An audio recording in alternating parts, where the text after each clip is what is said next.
talking to the Rolex wearing, diamond ring wearing, kiss stealing, willing dealing, limo jet flying. We Rick flaring on us, flaring on us. We Rick flaring on us. You talking to the Rolex wearing, diamond ring wearing, kiss stealing, willing dealing, limo jet flying. We Rick flaring on us, flaring on us. Jet, we Rick flaring on us, flaring on us. It's apparent these girls staring. I'm Rick flaring, gold across my chest. I'm fresh to death. I'm Paul Bearing, not at all scary. When I open like petty wops and find to these circles that's going in like a carry shot. Woo! I'm going in like a Mary Pop off that Mary Crop at the top flow at the Marriott. So questioning me is like questioning you. See, we the best dressed, so come and get blessed with the crew. Not one but two, different ways to slaughter your crew. Committed tat across the chest, I guess she blessed with the truth. People want to see them checks, representation of proof. Living through my elders, trying to resonate to the youth. But ain't nothing to get my flash on. Longevity is heavily embedded in my melanin. Layman terms, I last long. My grind repetitive, I'm smoother than real silk. Lyrical cash cow who can't cry over spilled milk. We in here. You're talking to the Rolex wearing, diamond ring wearing, kiss stealing, willing dealing, limo jet flying. We Rick flaring on us, flaring on us. We Rick flaring on us, flaring on us. You talking to the Rolex wearing, diamond ring wearing, kiss stealing, willing dealing, limo jet flying. We Rick flaring on us, flaring on us. We Rick flaring on us, flaring on us. This ain't no normal situation, this preparation with greatness. Industry full of fakeness, it's really up for the taking. See, life is what happened to you, more so how you take it. Don't get stripped of your knowledge and mentally leave you naked. I like to live otherwise. I'm sorry that I'm fresh to death. I put the polo and apologize. See, Black Sun, we ain't nothing like the mother guys. Quit to socialize, we organize, then we mobilize. Off the deep end like a scuba diver. And no confusion, just keep it pushing like Uber drivers. Woo! Business fresh just like a supervisor in a Gucci visor. Can't find a smoother rhymer. You're talking to the Rolex wearing, diamond ring wearing, kiss stealing, willing dealing, limo jet flying. We Rick flaring on us, flaring on us. We Rick flaring on us. You talking to the Rolex wearing, diamond ring wearing, kiss stealing, willing dealing, limo jet flying. We Rick flaring on us, flaring on us. We Rick flaring on us, flaring on us. Yeah, DQ baby. Shout out that boy Nigga for that fire track. Hey, Black Sun, sun up. What's up, Vinny Vegas? What in Vegas? Yeah. Shout out Pharaoh's Kids, D-Phase, yeah, Bubba C, yeah, Rick flaring on them, Rick flaring on them, Rick flaring on them, Rick flaring, sun up, baby. Hey, yo, Scotty, you going crazy for this one. We see what you're doing, we salute you. Hey, let's get it started. It's Backpack Capital One. What's in your wallet? Got a call from my man A. Scott. I said I got it. Love that you highlighting all of these black colleges. Try to pay me for doing this. Look, bruh, if you don't get off my line with that foolishness, voice of the swag, pull up where you at. No cap. If the Brody is speaking the soft facts. My advice, tune in to every show. Captain Petty, but we know that the sergeants are with the smoke. Speculate, just tell me what is we doing. Get into it, okay, look, I'ma say this and keep it moving. My boy Scotty, man, he offered the leash. Black grad, paying college, I'm glad that he called me. Walking, cause we all been taught that talk is cheap. Even primetime knows Scott for the HBCU streets.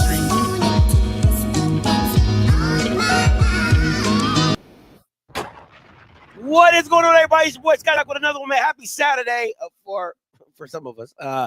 Listen, I know you guys are asking, like, Scotty, why are you wearing what you wearing? And I'm gonna explain it. Cause you know why?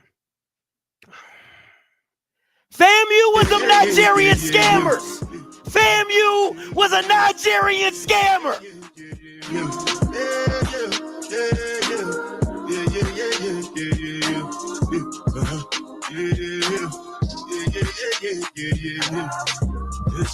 We got scammed. Oh, we got scammed best of them. Buy the best of them. Them Nigerians, they get you. All them Nigerians that get you, boy, they get the best ones. The scammers. All right, scammers. Straight scam.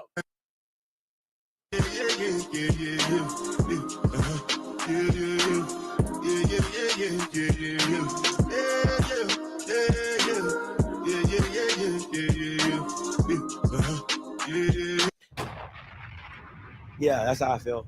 Nigerian, I've been scammed. I've been scammed. I've been hoodwinked. I've been bamboozled. I feel lost. I feel lost right now. And if anybody asking, FAMU was still the better team against Jackson State. Right? Now, let me say this before I go into my rant. I'm taking calls. I'm not ducking no smoke. So if you want to call, I'm not answering no calls until I'm done with my part. Okay, so you can, if you want to sit on the call lines and just wait, that's fine. I'm not answering no calls until I get everything that I got to get out. I got to get it all out. All right. It's like a word vomit. It got to come all up. Right now, second thing is anybody on the thumbnail, if you take it personal, that's just on you. That's just on you. Ninja Turtle, White Man Can't Coach, and Mr. I Think I'm Better Than Smitty. If you just take it personal, that's on you. That's on you. All right. That's on you. I mean, FAMU's paying you a lot of money and you're losing. I just can't understand that. Well, let me get into how I feel, right? But first, let me start off this. Let me just say this. Because I know this is what I knew. As soon as this happened, I knew where people were going to go. And let me be very clear what I'm about to say. It's no shot at Liv, right? But I want to be very clear because I know this is going to be the topic coming up. You got to address the process. See, you can't say, oh, you got to trust the process, right? When the process was flawed. There was no process. See, that's the problem. There was no process. It was just, that's my man's. I'm going to hire him, right? Like, it was no process. For a high-profile job like this, there was no process. Now, I want to be very clear. I said Gibbs was a great coach. I didn't have a problem with Gibbs being hired. All I said was I don't think it's a great fit because FAMU wanted who they wanted. The people wanted who they wanted. So you weren't going to be able to slide Gibbs in when everybody was asking for somebody on staff. So let me just be very clear about that. I didn't have a problem with Gibbs. I didn't. I said he was a great coach. I made sure I said that, and you can go back and look. I made sure I said he's a great coach. I said I don't think it's a great fit at FAMU. Now, if you want to talk about the process, when you talk about the process, you have to talk about the people she didn't interview. Like the head defensive coordinator at FAMU did not get an interview. KJ Black didn't get a phone call. So you can't say trust the process when you didn't do no process. But since Mr. because you know how that works, right? I only want to report when I want to report Mr. Fox News himself. Oh, that part. How about this girl left the athletic department in a deficit? But we talking about processes.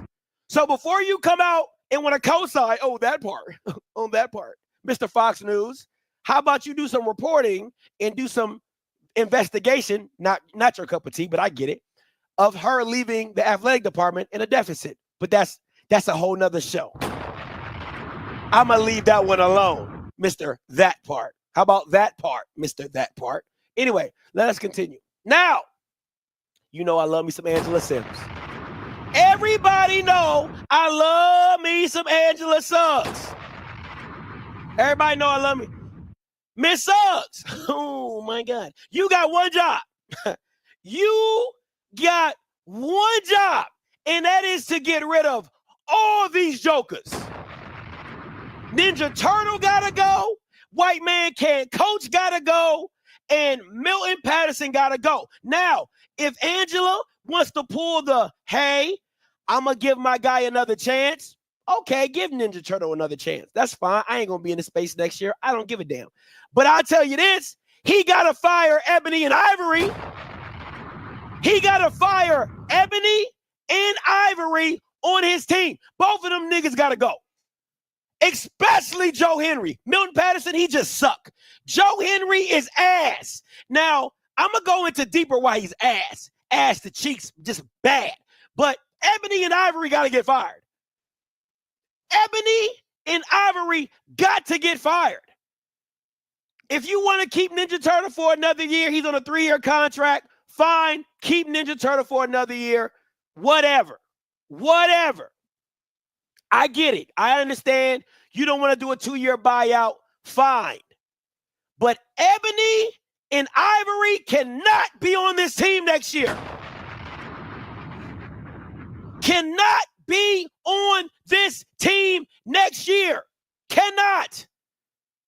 Both of these jokers have messed up talent. Both of these jokers, Milton Patterson, listen, everybody should get an F for the transfer portal at all those kids. And I told Mr. Campbell, and Mr. Campbell, you gotta come on the stage on this one.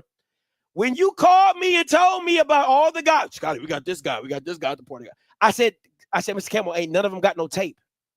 I said, ain't none of them got tape. None of them. And they look like a bunch of guys that ain't got no tape. That's what they look like. A bunch of guys that ain't got no tape. Ass. Now, James Ash is decent. He's solid. But the rest of them jokers, ass. Again, getting caught up in the hype instead of production. I keep saying that.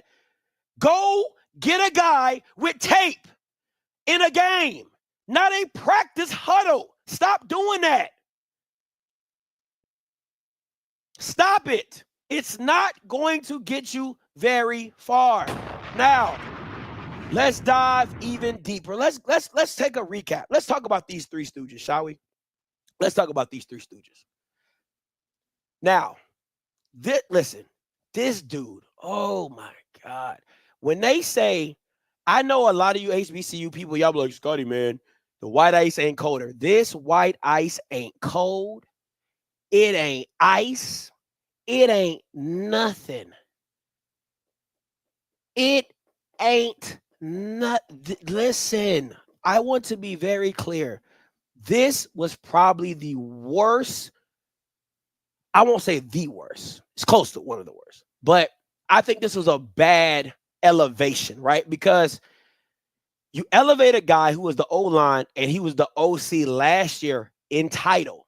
We all know this white man did not call plays last year. We all understood that he got paid to be the O-line coach. And this is my issue.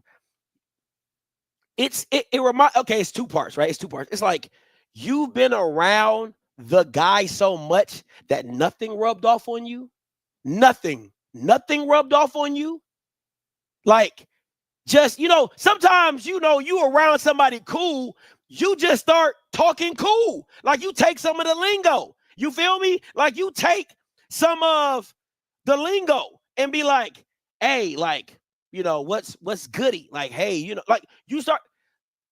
Listen, I don't know if we weren't watching the same game, but this is the part where I have a problem when it comes to OCs, right?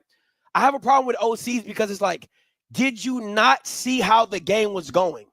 Like, you could run the ball at will against Valley, and you still continue to throw the ball. I didn't understand it. It didn't make any sense to me. You haven't been able to run the ball like this all year. All year. You haven't been able to run the ball like this all year. Y'all running pulls, you running duo inside. It didn't matter. It was working. And you just continually wanted. It was the total opposite of the Jackson State game. it was at the Jackson State game, it was like you're trying to run the ball when you're not able to run the ball and you won't throw. But in this game, you were able to run the ball. You were running the ball successfully, and you still decided to throw the ball so many times. I did not, it was just, it didn't fathom to me what was going on. And on the 1 yard line, you do an option, a speed option on the 1 yard line. I'm confused. You got down there by a power run play. You got down there to the red zone because of a power run play. You're on the 1 yard line and you do a speed option. Now, granted, Bo Somerset still fumbled the ball, but a speed option on the 1 yard line? Oh my, I mean, like, again, did anything rub off on you when it comes? Now, don't get me wrong, Willie probably would have threw it anyway. That's just Willie. But it's really, and again, let me say this. Like, the whole game was just a mismanagement of it. Because in the third quarter, when you needed to run tempo, you didn't even go to, like, I didn't understand.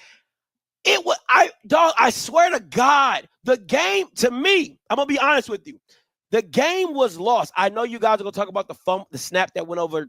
I know you're going to talk about the snap that went over Daniel Richardson's head, and that was pretty much game over.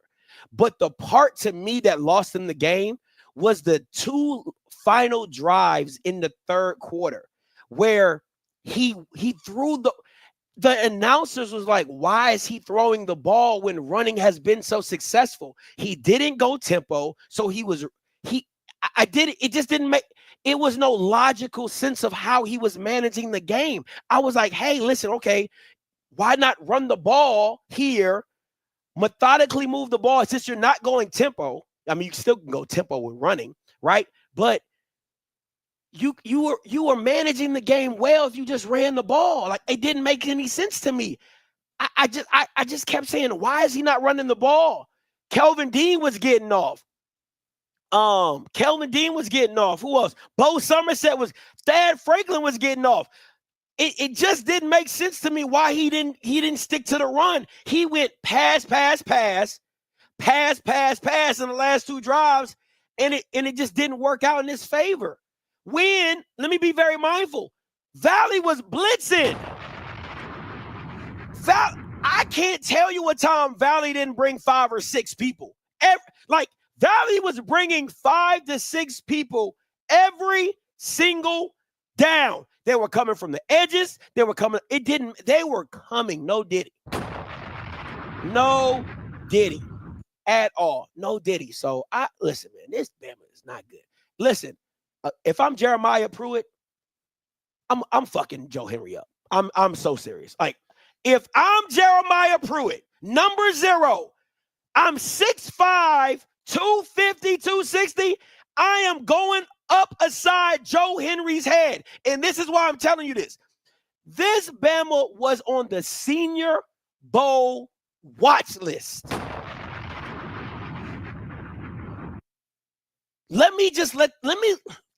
Y'all gotta let that sink in. He was the only player in HBCU as a tight end to make the Senior Bowl watch list.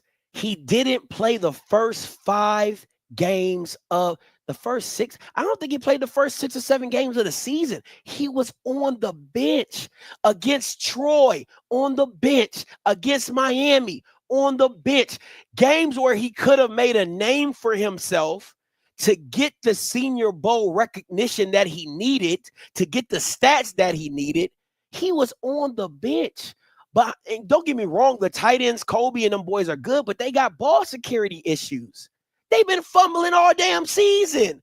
I'm telling you, if I'm Jeremiah Pruitt, I'm fucking Joe Henry up. It's simple.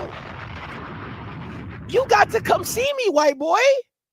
Like, really? Really? That's what we doing. So, yeah. So that's what we doing. You get what I'm saying? So, it. Oh my gosh, man. I'm literally just flabbergasted. Flabbergasted. Just of the mere fact of how you use Jeremiah Pruitt, a 6'5", 250 wide receiver / tight end, and then the mismanagement of the game. This Bama gotta go. All right. Next up is Mr. I think I'm better than Smitty. Listen, I've been hearing all year, right? I think I said it one time, but I've been hearing it all year that the players did not like Milton Patterson's scheme. They wanted to play Smitty's scheme because they knew it, they were more comfortable in it, and they played faster in it. But no, Milton Patterson wanted to be, I'm smarter than the average bear, and he wanted to put his own scheme into it. Now, listen, that is a gift and a curse, no matter how you want to flip it. But this is what I tell people all the time. It doesn't matter whose scheme you run if you're winning. Anybody could tell you that this dark side defense did not look the same. It just didn't. Like I said, it looked like Skittles taste the rainbow. Okay. Everybody was getting a turn. There was no fear in playing FAMU. None. The D-line wasn't legit. The linebackers were okay. I like Horn, but he was up and down all season, right? The safety, I mean, you could just count how many times a safety came into the alley and missed the tackle, right? So it's just been a rough season all year defensively. And then adding salt to the injury or adding salt to the wound is that Milton Patterson did not want to run Smitty's scheme when the players wanted to. And let me be very mindful about this. This is what I keep saying, right? At the end of the day, this is what I'm going to keep saying. At the end of the day is this. If you're a team that has been winning a certain type of way and the coach that you have been winning with did it a certain type of way, why would you change the way you did it? Now, this is kind of twofold, right? Because Willie Simmons allowed his players to speak up on issues and talk and get their input. But from what I've been hearing from players, that is completely different than how Cozy ran his shit. And it's like, it's kind of hard to tell players we're not doing it this way. We're going to this way when the other way was working. When the other way worked. National championships. 23-game winning streak at home. How do you explain all that? And then you try to do it your way. And what does your way get you? Not SWAC championship. Breaking of a 23 home game winning streak. That is what your way got you. That is what Milton Patterson's way, the Ninja Turtles way. And listen, I've talked to numerous players. Nobody likes Joe Henry. Nobody likes the white man that can't coach. Nobody. Most of the offensive players do not like him. And this ain't a like business, but goddamn, like somebody got to rock with you. Somebody got to rock with you. But no, this is what we're down to. These guys, these Bamas. Let us continue. Now, the Ninja Turtle.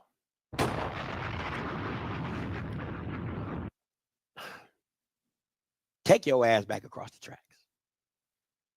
And this is my problem with it, right? This is my problem with the Ninja Turtle. Is from everything I've heard from the program is that he's a people pleaser. He doesn't know how to manage a team. He doesn't know how to manage his players. He doesn't know how to manage his coaches. It's one of those situations where he was never the guy that said, hey, listen, this is what we doing. This is what we doing. Right? Like, I don't care. Joe Henry, Shut up. I don't care what you're talking about. Jeremiah Pruitt got to play. He's 6'5". He's on a goddamn Senior Bowl watch list. He got to play. Get his ass involved. You got Kobe Gross out there who had a neck injury for 2 weeks. He got a freaking linebacker neck roll. Why is he in the game? You telling me he's that much better than Jeremiah Pruitt? Kobe Gross ain't on no goddamn Senior Bowl watch list. What are we talking about right now? And going back to Joe Henry, the same thing that the white men, it was the battle of white men. Valley had a white man playing OC, and FAMU had a white man playing OC. And Valley's white man was way better than FAMU's white man. Because, and I'll explain to you why. When they needed a play and they had to have it, they drew it up for their best player. Hey, number 6, goddamn, we gonna get you the ball. Milton Patterson's dumbass, I think I'm better than Smitty. They had one player. One player you had to stop. Number 6, were you not watching any film? Number 6 was the guy that you had to stop. And again, Coach Cozy, a former and I say this every time, and I've said this on numerous occasions. If your specialty is one side of the ball, that part can't be the problem. I'm going to say it again. This is your former defensive back coach. How does he let number 6 get off? You play DB. You're a former defensive back coach. How do you let number 6 get off? Again, if that side of the ball is your specialty, that side can't be the problem. It just can't. I'm not saying number 6 ain't like that. He is like that. But when you're not... Listen, let me be very clear. When you have a special talent like Xavier Smith, right? Xavier Smith was that guy, but you still had to somewhat look at other people. In Valley, it is literally number 6. I like number 0, but it's literally number 6. It's literally number 6. Every big play, number 6.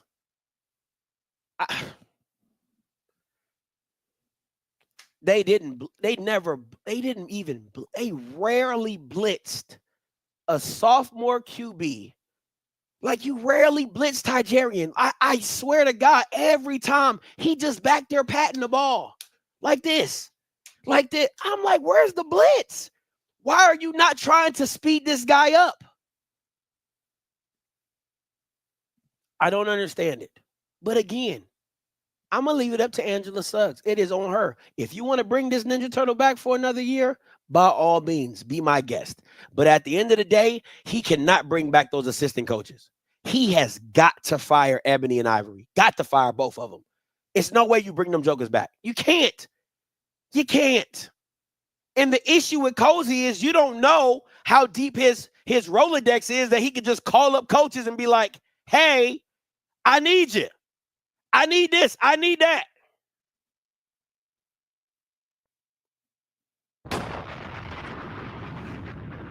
Very simple. Very simple. No way to sugarcoat it. No way to talk about anything else. Very simple.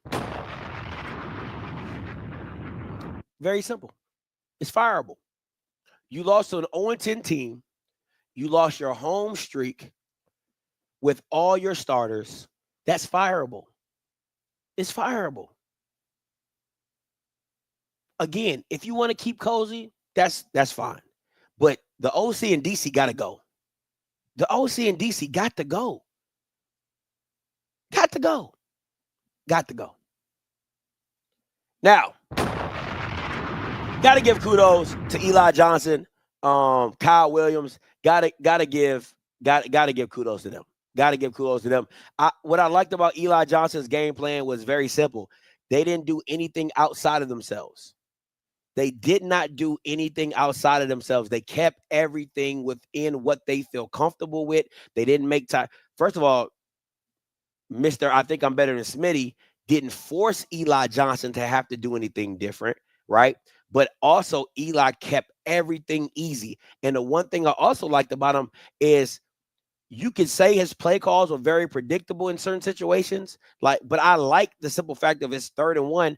We got a 6'4", 230-pound quarterback. We're QB power, and then we're going to just keep it pushing. If you stop it, you stop it. If you don't, we don't.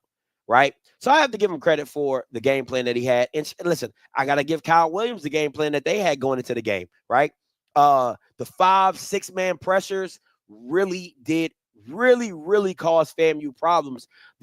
And you saw later in the game, Mr. White Man Can't Coach, he finally started calling screens and tunnel screens because of the pressure. The pressure was getting there so fast that you got to do screens to get the ball out quick, make the defense have to chase. You know what I'm saying? That's how Jamar Gassi got the big touchdown to bring the game to 21, right? So there should have been more of that, more running back screens, more jet sweeps. Like, again, things that you don't see normally from Joe Henry. He doesn't do very well. It just kind of came into place of just understanding the game, right? So shout out to Kyle Williams for what he did. Like I said, that 5- and 6-man pressures on the edges and up the middle was definitely a problem for FAMU all day in the offensive line. And Eli Johnson I love the play calling when, hey, we're gonna take a shot right here, right? Hey, we're gonna keep it simple here. Hey, we're gonna run.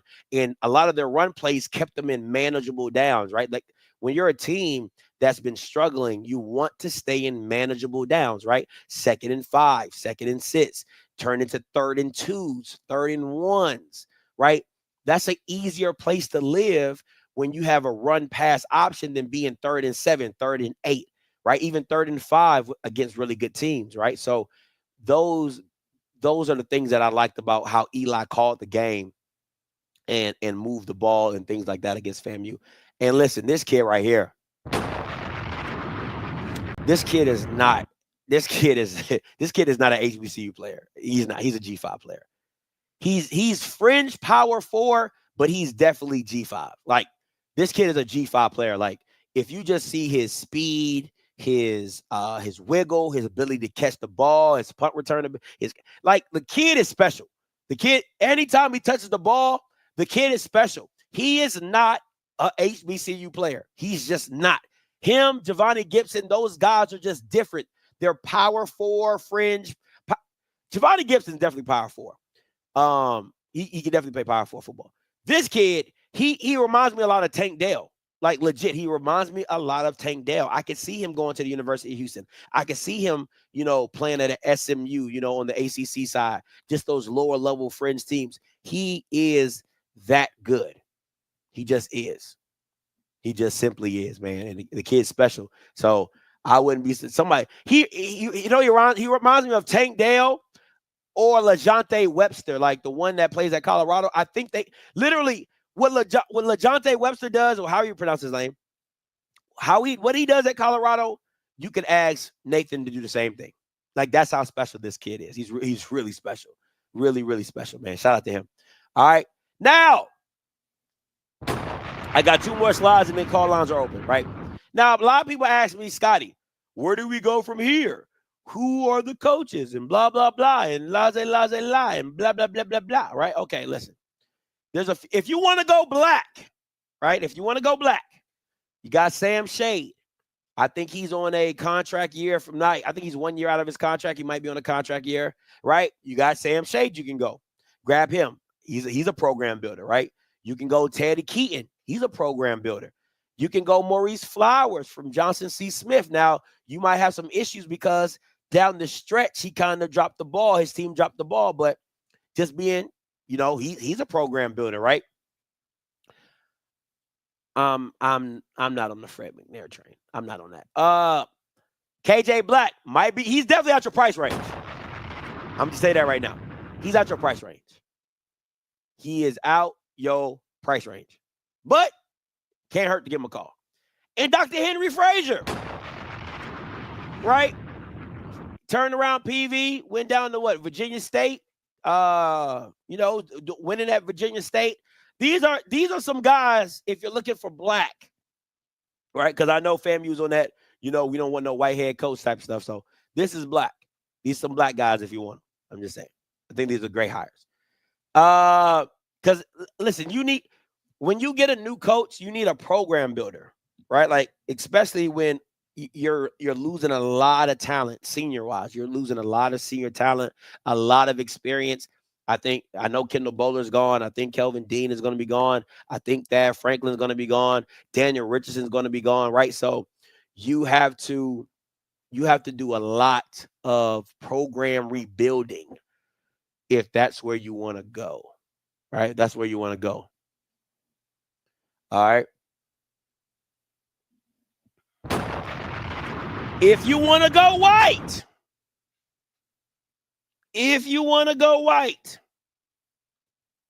you can go Matt Leon from NCCU. All right. Not a bad hire. You can go to former coach at Kennesaw State, Brian. His last name is like Bahadunon. I don't know. It's a weird last name, right? You can go Brian from Kennesaw State. Did really well. Listen, they got football there. He did really well in the FCS. They moved it to FBS. Didn't really work out. But in FCS, Kennesaw State was not bad. And then you can go Will Hall, right? Former Southern Miss head coach. Coached at D2. Build some powerhouses down there if you want to go white. Now, listen, you also can throw in the defensive coordinator at South Carolina State. Right? If you want to go white, you could you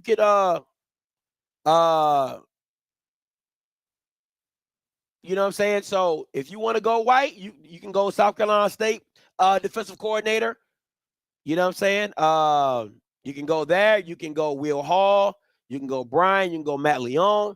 You know what I'm saying? Now, once again, I don't know how these guys are in the recruiting process. I don't know how good they are as program builders. I know Will Hall and Brian are program builders, right? They've gone in multiple programs and been successful. But Matt Leon and the South Carolina State defensive coordinator are two guys that have not been head coaches before. So they'd be first-time head coaches. So that all depends on how you want to do it there. But, all right. That is my spiel. That is my TED Talk for today. Call lines are open. Listen, you don't call in, I'm getting up out of here because listen, are you talking about, listen, and I'm going to get to the callers, but are you talking about like happy to be leaving? I have never been so more happy to leave right now. Like, I'm so frustrated with FAMU. Like, I don't even want to see what next year looks like. And I don't even want to be on that bandwagon for next year. Jesus Christ. 9983 coming to you. Calling you up. Hi, I'm from Tallahassee. Started listening to you since last year. I normally would not call in, but this is just so disappointing. I mean, to go from the highest of highs to the lowest of lows. I just don't understand. Just execution, like, people need to stop hiring their friends. Honestly. Facts. Your friends will get you fired. Okay? Come 2025, I know everybody need a job. Okay? There are uncertain times around. But baby, FAMU don't play about football, and I think this coaching staff is playing in our faces. It's a no for me. It's a pass, go, collect the $200 and get out. It just don't make no sense. I mean, on the times he needs to run the ball, he passes. Then when we need to pass the ball, he runs. He's just like, Joseph Henry just can't coach. I was at homecoming, and every time Pruitt touched the ball, I was yelling, "Thank you, Joseph. Oh my God, Joseph. Finally, Joseph." I just don't understand how it's not a talent problem. It's a coaching problem at this point. And I get, players and execution, but that comes from demanding your players have better execution. And if you don't demand that of your coaching staff, how can you demand that of your players? And legitimately, I'm scared that we might end up 5-7 the way it's looking. That's a fair. problem. Yeah, I think 5 and 7. Yeah, I think you might. You see, the thing about it is, and I texted a player, and he was like, I texted a former player, and he was like, I said, you're probably going to lose in your streak. He's like, nah, that's the only thing they got to fight for. I said, this isn't Willie Simmons. See, people got to understand, when Willie would lose that Jackson State game, he had to keep his players locked in for the rest of the season. Like, you couldn't let down, because if I let you, it was one of those things like, if we didn't win, we lost. But if we did win, we had a possibility. And you get what I'm saying? Like, it's just, you had to keep players on edge. But now when you lose the Jackson State game in the middle of the season wasn't over. But it felt like the way they had been playing, it felt like it was over. And then the PV game really just took a lot of the air out the team. And then you come back home and you think you're playing for the streak. You end up losing that. So now it's like, the Florida Classic is like, do they even get up for that? They should, but do they? They damn sure not probably going to get up for the Alabama A&M game, the game that's after the season that nothing cares about, nothing matters. That's tough, man. You gotta be a really, really good coach to get your players up to finish out the season. For real, for real. And we don't have it. I'm sorry. I wanted to trust the players, and I get process is flawed, but I might be in the small minor bandwagon. I don't care what color my coach is. I want to win. Facts. Okay, I was sitting there, club level 100 in Mercedes-Benz Stadium. I paid a good $150 for them tickets. Okay, had a good experience. I want to be back to that. Okay, I want to go back to the mountaintop. So I don't care. I don't care. You can be black, yellow, purple, green. I don't care. I want to win. Okay, if Mike Norvell can fire coaches, so can we. I don't understand what's the problem. And honestly, I feel bad for Cozy, because if he don't get it together, his only legacy gonna be of coaching is losing the streak, and that's just facts. That's tough. That's tough. Yeah, that's tough. You don't. Yeah, that's tough. Coaching, and it's not OC, and I know Justin Henry, but like the O-line can't be trash too, and the offense trash. Like, you got to be good at one aspect of your job. You're failing on both ends, because the O-line ain't that good either, okay? I don't know what we're watching. But I just don't know if the university, because I know administrative-wise, there's a lot of changes going behind the doors as far as funding and financing. But I hate to say it, I think she needs to go ahead and call the main line and find a new coach. I hate for him to be a one-year coach, but can't do it. Can't buy in next year. He has to go. Whole suite. Gotta go. Clear out the board. Okay? Game of Thrones and Red Wedding. I love that. That's a great reference. Everybody gotta go. Everybody got to go. Everybody got to go. Yeah. I don't know. We can sit through here and fundraise. It can't. We can't finally get the AD we want, and the moneymaker is not making the money. Yeah. So I don't know. It's just so disappointing. She said the Red Wedding. Oh man, that's a good one. That's a good one. Hey, I appreciate the call. I appreciate the call. Thank you. All right. Hey, that Red Wedding hit. That Red Wedding hit. If you know, you know. Okay, like if you don't know, you don't know. But if you know that hit. All right. Let me see. 31. I'm going 31-46, then 24-57. I'm gonna go get some new people before I get my regulars. What's up? You're live. 31-46.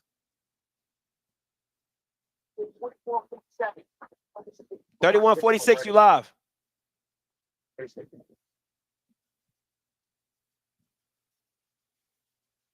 Last four.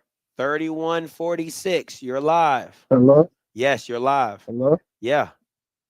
Hey, how you doing? I'm doing fine. How are you doing? I just feel as though the program went down ever since Willie left, and this is a big understatement, but I just feel as though they just gave him the money that he honestly wanted. I feel like also that Cozy in his move should get fired, and that's just how I feel.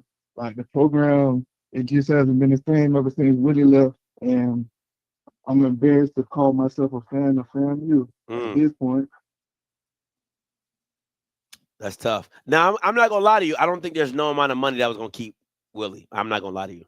I really think he was just ready to move on to bigger and better things. And not many black coaches are going to be able to just kind of make that Dion transition from head coach from FCS to head coach to a power four. You know what I'm saying? So he had to start building those networks so he can make those connections and get that job. So I don't think it's no amount of money that you could have brought that was going to be able to keep Willie.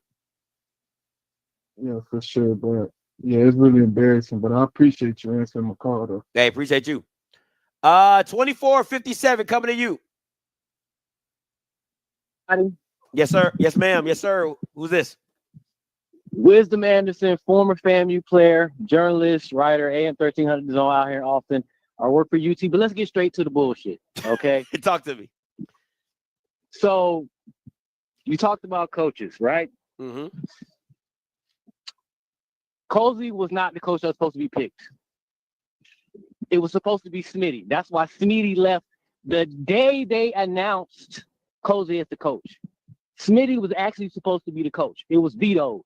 That's some inside information. That's why I'm going to give it to you because I'm from Tallahassee and I played at FAMU and I know the whole staff and people think it was just Willie and Smitty. No, there was 4 other coaches that left as well. We talked about the safety play. Cozy was just the name in the secondary. Pat Watkins was really the coach. Former Dallas Cowboy from Tallahassee. I know him personally, okay? We talk about Pruitt, and we talk about why Ward left. Antonio Carter wants to play those players. It's being vetoed.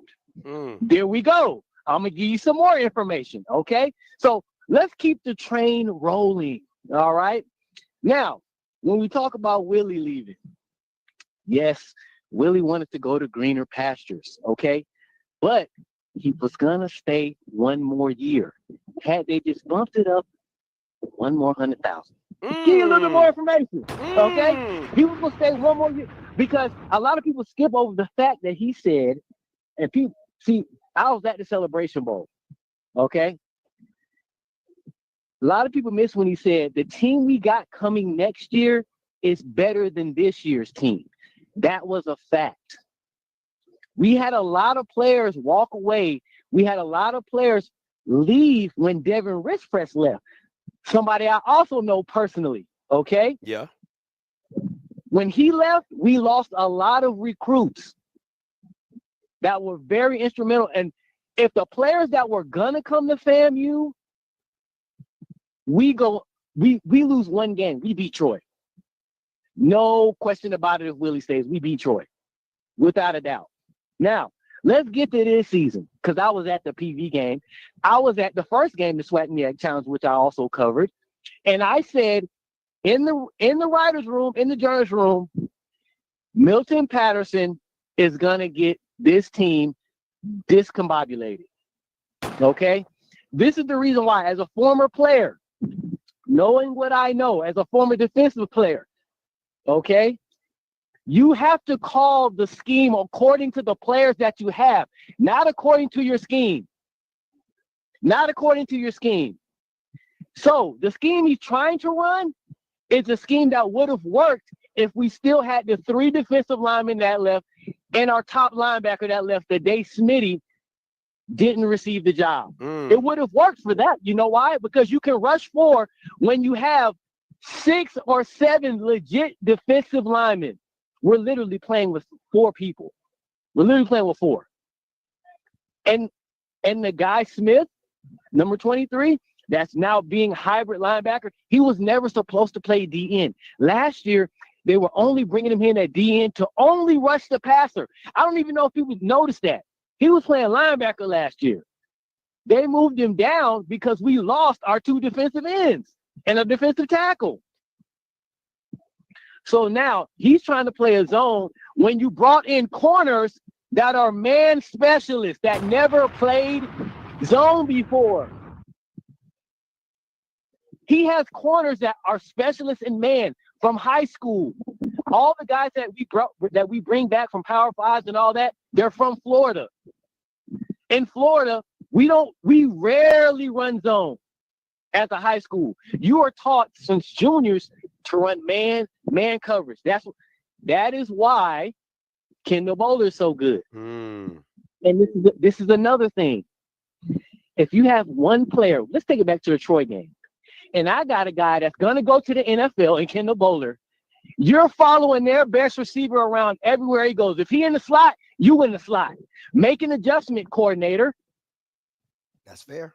He should have been following number 6. I didn't even watch the game. Yeah. Because I was done at the PV because I was there physically. He didn't. Let's talk about it. He didn't. Milton Patterson is not watching tape. Yeah. As somebody that watched a lot of tape, I can tell he's not watching tape. I'm on the phone. I can tell when somebody's watching tape. He's not watching tape. I'm going to just give you a quick example. PV game. PV, they ran 3 routes. 3 routes. They only threw the ball. 3rd down, they throw the ball over the middle every single time. Every single time. It does not matter. The quarterback is only looking over the middle. Every single time. In what world is your middle linebacker supposed to be covering a slot? Tell me, Scotty. I'm just asking. Ray Lewis came off the field. I ain't never Ray seen Lewis that. came off the field. I ain't never seen that. Ray Lewis came off the field on 3rd and long. Anything past 3rd and 7, Ray Lewis came off the field. So Ray Lewis coming off the field, why is 45 out there? He literally got beat on 3rd down and looked at the sideline like, what do y'all want me to do? Hey, that's not on you, sir. That's on your dummy on the sideline.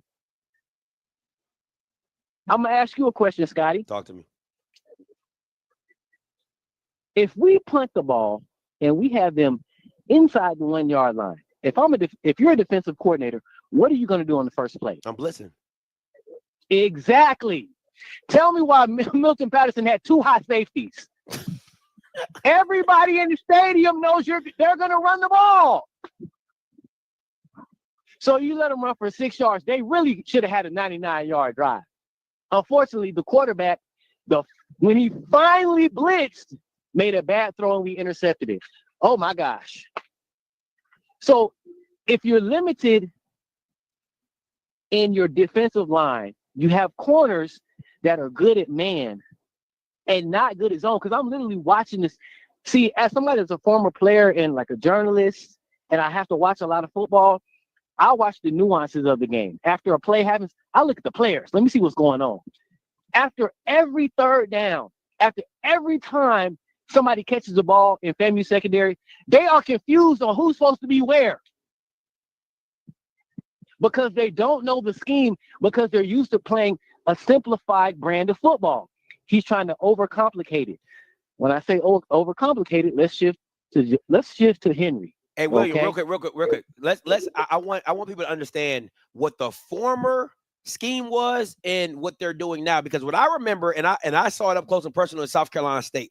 What I saw was they left the outside guys on man, and they would squeeze the safeties to the inside hashes, and they would force everything. So they was like, hey, you're by yourself on the outside. You're funneling everything to the middle. Yep. You funnel everything to the middle. Yep. And the reason why you funnel everything to the middle is when you have linebackers that are great in space. Now, our former SWAC defensive player of the year was a safety in high school. He just got bigger, kind of like I did. So that means I'm great in space, which is why Isaiah Major was able to get so many interceptions and cover receivers, because he played the secondary in high school. You don't have that now. You have traditional linebackers that have been playing linebacker since Pop Warner. They can't cover receivers. So you talk about Joseph Henry, right? Yep. First of all, he's vetoing what Antonio wants to do, which is play the receivers that he knows that can go and get it, which is Ward, which is as soon as he gets in the game, it's electric, it's magnetic. Okay. He's one of them guys. He gonna go somewhere else, and the people gonna be like, well, what happened at FAMU? Well, they wasn't letting them play. Just like Pruitt. I talked to Pruitt after the first game. I got the interview. I'm gonna send it to you, bro. I got it. He was frustrated. I was frustrated because, yes, I'm thinking we got another phenomenal tight end in. We're gonna be running a 33 package. We should have all 3 tight ends at the same game because who's gonna cover Pruitt? That's a mismatch for anybody. Because he's a wide receiver / tight end, so you could put him at the X, you could put him at you could stand him up as a Y, and you could have Kobe on the hand ground. Like it could get really funky really quick. Kobe, and see, the thing is, people don't even realize Kobe dropped like 25 pounds in the offseason. Last year, he was the 3rd tight end. I don't even know if people was watching it. He was the 3rd tight end last year. The 3rd tight end. I get it. He came from Florida State. I get it. He was great coming out of high school. I get that. But this guy, Zero, nobody in the SWAC can cover him. It's different. That boy different. Really, if you want to be honest, it's difficult for anybody in Power 5 to cover that because you fast, you big, and you tall. Which is why he was on the Senior Bowl watch list, because the NFL's like, hey, that's something we can't teach. I don't care where you from. You 6'5" and can run like a gazelle and you strong. Last year, he manhandled the safety at Howard. That was crazy. Blocking 101, he was dogging him. Dogging. I watched it, dogging him. That's somebody that's going to be in the league. So you got somebody that's an NFL player standing on the sideline because you want to play guys that you brought in from Power 5 schools over this guy that's already proven. Now, Joseph Henry calls plays based off analytics, not the flow of the game. Oh, my God. Oh, it's 2nd and 5. It calls that we should run this type of play. No, motherfucker. Your O-line just ran for 5 yards. Run it again. But this time, be more creative with the run call. Don't run a sprint draw. Run a jet sweep. You know what you do after your jet sweep? Now you run a jet sweep RPO. It's like playing Madden. I don't understand what's so difficult for him to comprehend. And also, your quarterback is 5'9". Keep him in the shotgun. He was in shotgun. Dog. He's been in shotgun. He's been in shotgun since Pop Warner. Come on, his whole life. Pop Warner, he's been in shotgun. See, the thing is, I know a lot of these guys beyond FAMU, like, oh, I've been watching you since you was, my uncle knows such and such. Oh, I remember when you was a Jet playing. Okay? So my thing is like, he's 5'9". My homie, my former teammate, was at PV last weekend.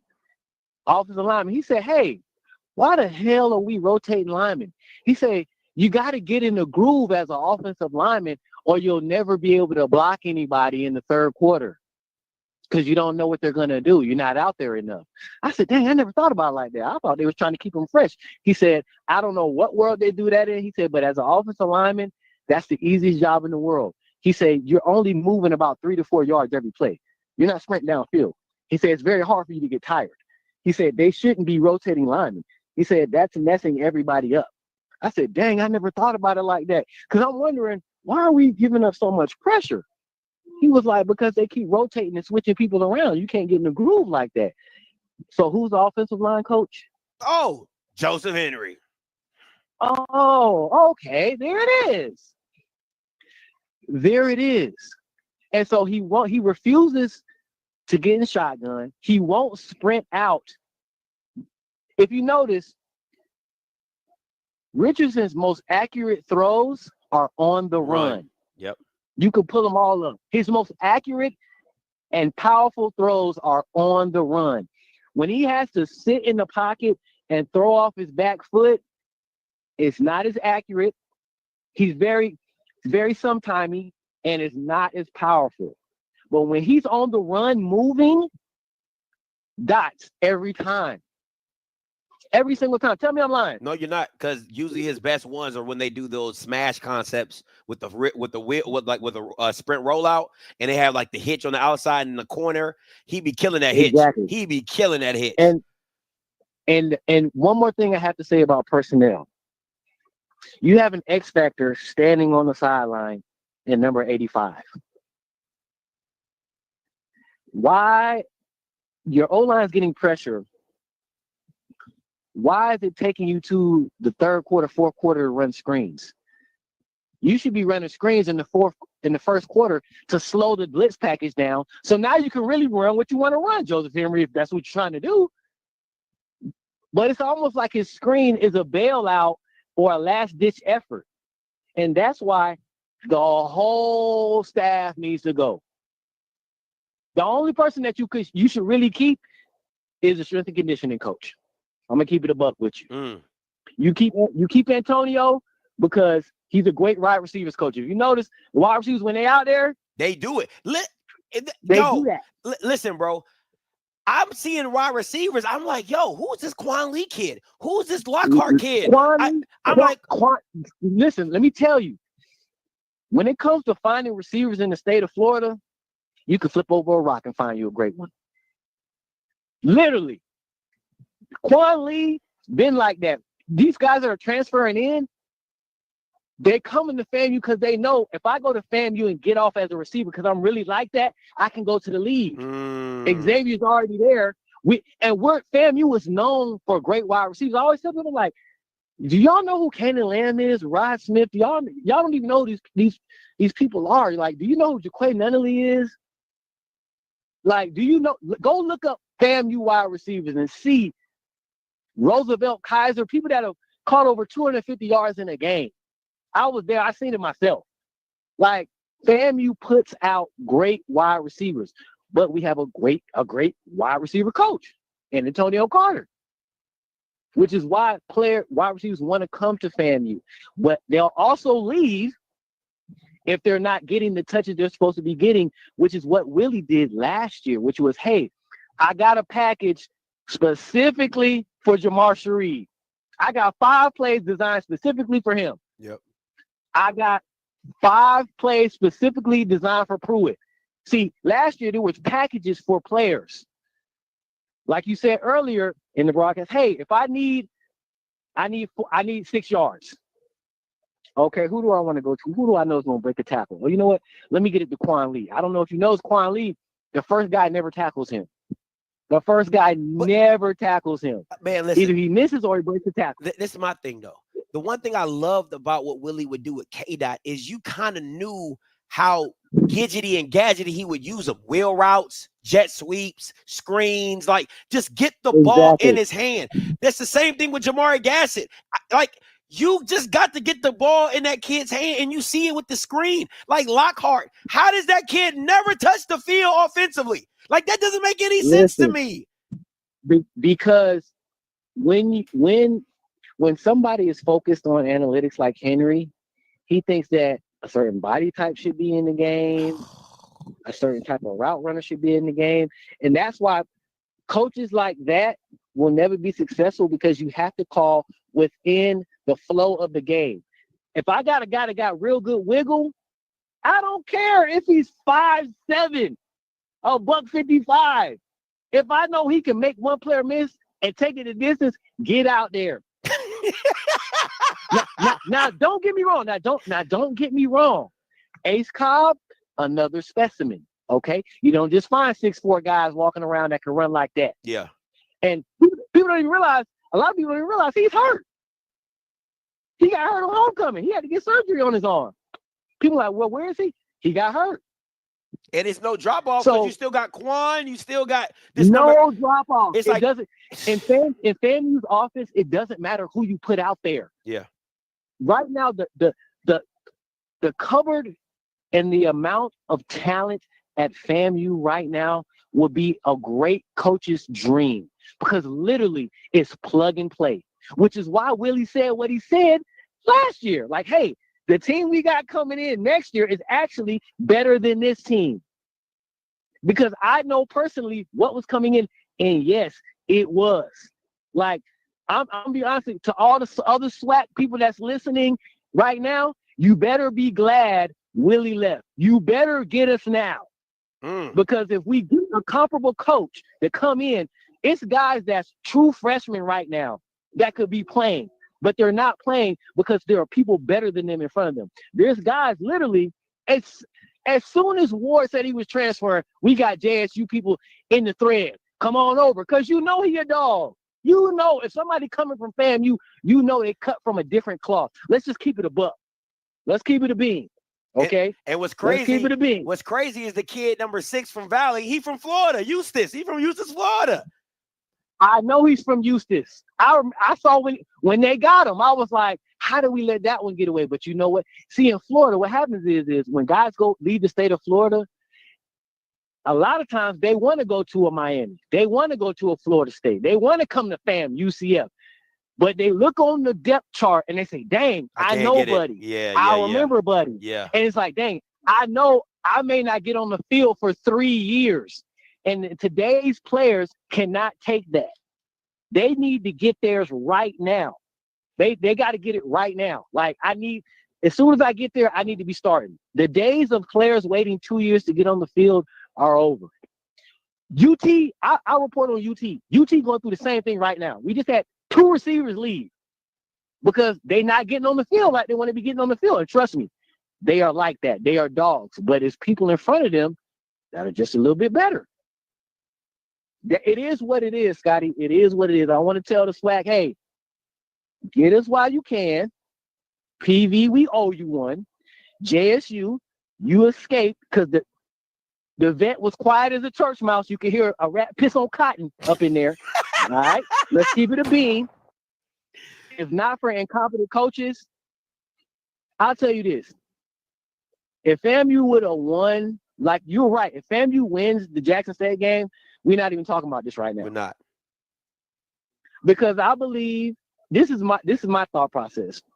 Cozy is not a good motivator of men. As a coach, you got to be a great motivator of young minds. And I'm going to tell you, and this is how I know. Last year, the players were not as visible on social media. They were not as visible on social media. I'm seeing the players on social media every damn hour now. I'm like, what are the conversations going on in the locker room? Because last year, I ain't really see him online like that. I ain't see all the money flashing. I ain't see all the hanging out. And if I did see him hanging out, it was in mass groups. It was always like 5 or 6 of them together. Big pictures, it's 8 of the boys hanging out because it's very important of the team chemistry that we together all the time. This team not like that because the leaders left. That special defensive tackle was the leader of the team. That special linebacker that left, number 28, you know what I'm talking about. Yeah. Looks like a house who left. Those were Smitty's ringleaders of the defense. Those guys left. It's dissension amongst the team. Now, when I was at FAM, yes, I'm going to give y'all a little insight to what happens inside college football locker rooms. There are fights. Players catch fades. It happens. But it's usually in the fall camp, not during the season. If a team is fighting each other during the season, it's over. It's over. It's over. So do with that what you will.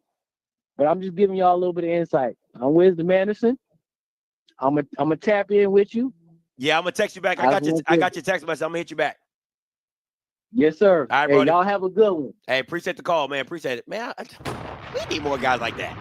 We need more guys like that be in the know. Like, I'm in the locker room with these niggas. Bridges coming to you, Bridges. What's up, big? Yo, Scotty, what's up with you? What's goody? Man. I don't want to be repetitive, but just knowing FAMU swagger coming from last year, this year, you can see it on the field, bro. They ain't the same cohort like they used to be, even they still got some of the same coaches. Like, I don't even see confidence in the team. Even in the beginning of the season, like, me and Jerry always be talking about this because Jerry, he used to work there. So, like, he'd be like, man, the boys don't look like what they looking like last year. And I was like, for real, Jerry? He was like, just watch how they play. And like you can still see who's like that dog, but then some of the players you can kind of feel like, okay, he don't fit with FAMU, or he just there just to be there because of the name and popularity. Yeah. So you can see that on the field. You can see like who's FAMU through and through. You can see that on the field, regardless of what's going on. Like Jamari Gasson caught a pass, and after he caught a pass and got a first down, he got excited. And they losing. That should tell you something just about him playing on the field, and tell you about these other boys that's playing on the field. So are you saying that's a good thing or a bad thing? Because I thought that was a good thing. I mean, I'm saying that's a good thing for Jamari Gasson. Gotcha. I'm saying that's a good thing. Yeah, I'm saying that's a good thing. But to these other players, you can really tell you can tell who's really there for FAMU. You can really tell who's there just off the name.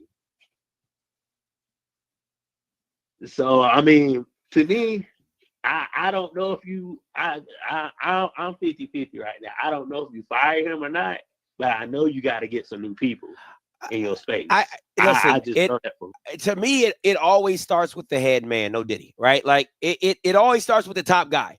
And if your top guy is lackadaisical, if your top guy doesn't have the cojones to really put people in place, or to really say, hey, we're not doing this, we're doing that, run the damn ball, throw the ball here, like, then it's all going downhill. And I don't think Cozy's that guy. I don't think so. And my thing is this: when you're not, like, when you weren't the orchestrator of something, like, it's hard to, okay, I'll give you a good example, right? Because I know people are going to say like TC Taylor, and the reason why I think TC Taylor was a better hire than Cozy is because, one, he's a Jackson State guy, right? So there's a pride that comes for playing for Jackson State and coaching Jackson State, right? Like, that's literally probably his dream job. So there's a pride he's going to take when coaching that position, right? Okay, I got it. Yeah. Then his first year, he doesn't lose to any team with a losing record. That's like, he didn't beat no team with a winning record, but he didn't lose to people he wasn't supposed to lose to. And that is my issue with Cozy. You're not supposed to lose to PV. You're not supposed to lose to UAB. I mean, to Valley. Damn sure not Valley, right? So that's my knock. So if you want to compare seasons, I get you, but he didn't lose to people he wasn't supposed to lose to. He beat the people he was supposed to beat, and he lost to better teams. That's not the same thing for Cozy. Cozy lost to teams he wasn't supposed to lose to, especially at home to Valley. That is criminal. That is criminal. So that's my little 2 cents on that. That is criminal. That's shameful. Like, I mean, but my thing is 2 things. The PV game, I was at the PV game. Junior Maritovich didn't even look like Junior Maritovich. That should tell you something by him just being out there and he looking like a knot on the log. That just didn't sit right with me. I was like, something is going on. You can tell whether a quarterback is in the game or they're out there. He was totally out of the game. Like, I don't think he wanted to be there. That's just my honest opinion when I was watching the game. Number 2, where do we go from here? Do we buy him out? I don't know if FAMU really gonna put up the money to buy him out. I don't know, Scott. Listen, FAMU care about football, and if they gotta get the money, they will get. If they got the money for Willie, they go get that money. They go get that money. And Scotty, just for me, they gotta put their money where their mouth is. If they really care about football, if we say we really care, then we need to put in some action. It don't need to be near the end. It need to be right at the end of the season or right now. Yeah. It need to be either or. We'll see. Hey, appreciate the call though, B. All right. Peace. Listen. I think you're coming out of your rocker way too soon. You still lost to a Division II program. Slow your roll there, Tundra. Okay, slow your roll there. Okay. Ooh, slow your roll there. How many wins y'all got? 2, 3? Stop it. We not talking about the same thing. Mr. Campbell, coming to you. Scotty, you know, we went, what is this, like week 11 in the SWAC play, something around there, right? Yeah. Week 12. Week 12. And, you know, a lot of people have been asking, where is Mr. Campbell? Where is the police department? Where are they? Well, Scotty, you know what? I had to pull out my badge because you know what this is. In the criminal justice system, the people are represented by two separate yet equally important groups. The police who investigate the crime and the district attorney who prosecute the offenders. These are their stories. You know we had to do a crime report here for this guy. You knew we had to do a crime report for this. It's coming. This right here, just to let you know.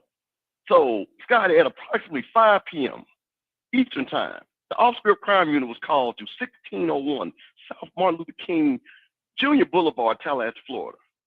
And Scotty, we were called because there was a mass casualty event. 15,000 rattlers were found dead from drinking Joe Henry's Kool-Aid. Orange and green cups littered all over the stadium. We had several thousand people still trying to resuscitate people, wondering what happened in that stadium. We even had to charge Mississippi Valley with identity theft because Teron Williams and Nathan Rembrandt looked like Willie Toddy and Jerry Rice on the FAMU defense. So we had to seriously understand what happened at this crime, because never in my life would I have thought that I would have seen 15,000 dead rattlers at one time drinking Kool-Aid. I thought we had learned from that a long time ago. This is unbelievable. So, you know, we're sitting up there picking up the pieces. We don't even have enough funeral homes in Tallahassee to pick up all these dead folks that's laying around.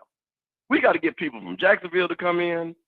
Got to get people from Orlando, because there's a lot of dead bodies. And the only person that looks like they escaped out there alive was Coach Cozy. So he got to be on the run. So we put out an APB out on his ass come Monday. And I tell you one thing, that 220 club, everybody in Florida carry guns. He might not want to walk up in there. He might not want to walk in there. So I'm just telling you, man. But listen, here's the thing. You know, I see people, and I'm going to address one thing. And this OBG thing, and I love Liv. So like I said, she has a right to say this. That woman hiring the coach had nothing to do why she's not there. We have a better AD, and I'm going to stand on that, and y'all see. Is Cozy going to get fired this year? No. And I think AD Suggs is going to look at it like this. She's going to let him play this season out, of course. She didn't hire him. She'll sit down with him and say, hey, there's going to be some changes need to be made, and we'll see what happens next year. Now, here's my personal opinion. Everybody knows this team has not played well this whole year. We have been skating on ice, and this is what happens.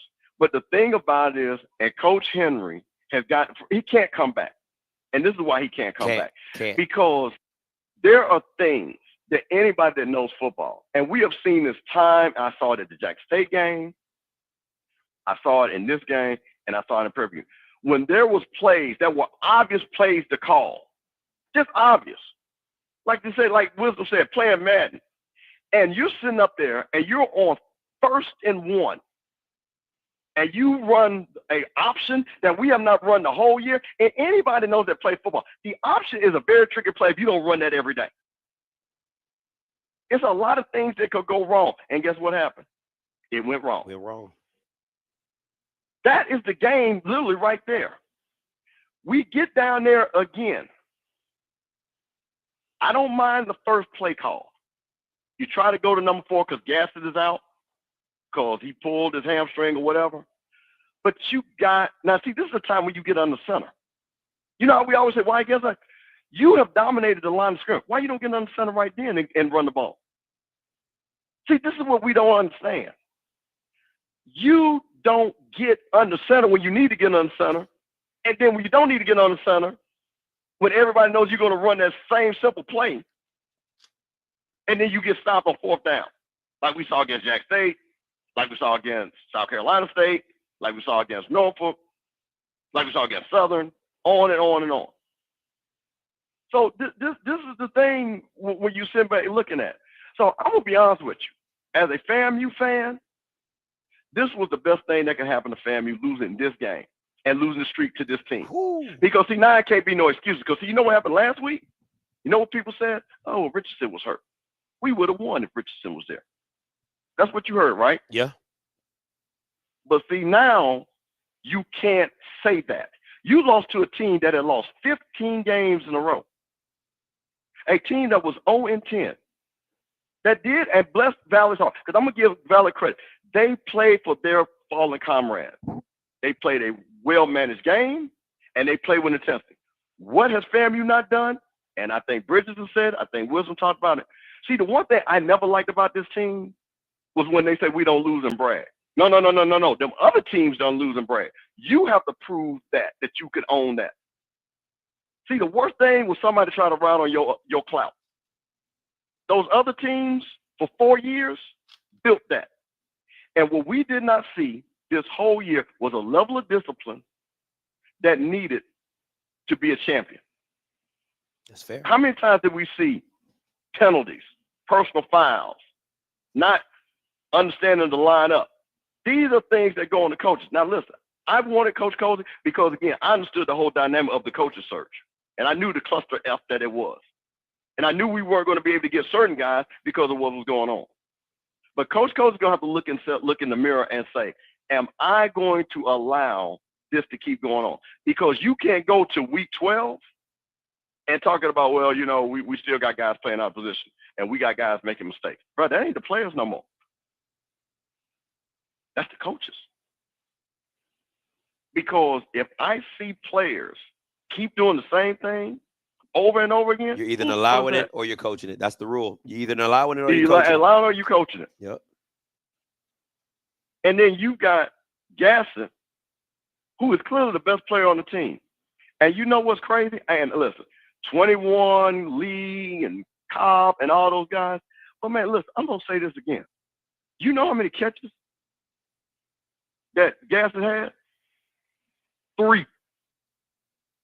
There's no way that your best player on your team in that offense should only have 3 receptions. There's no way.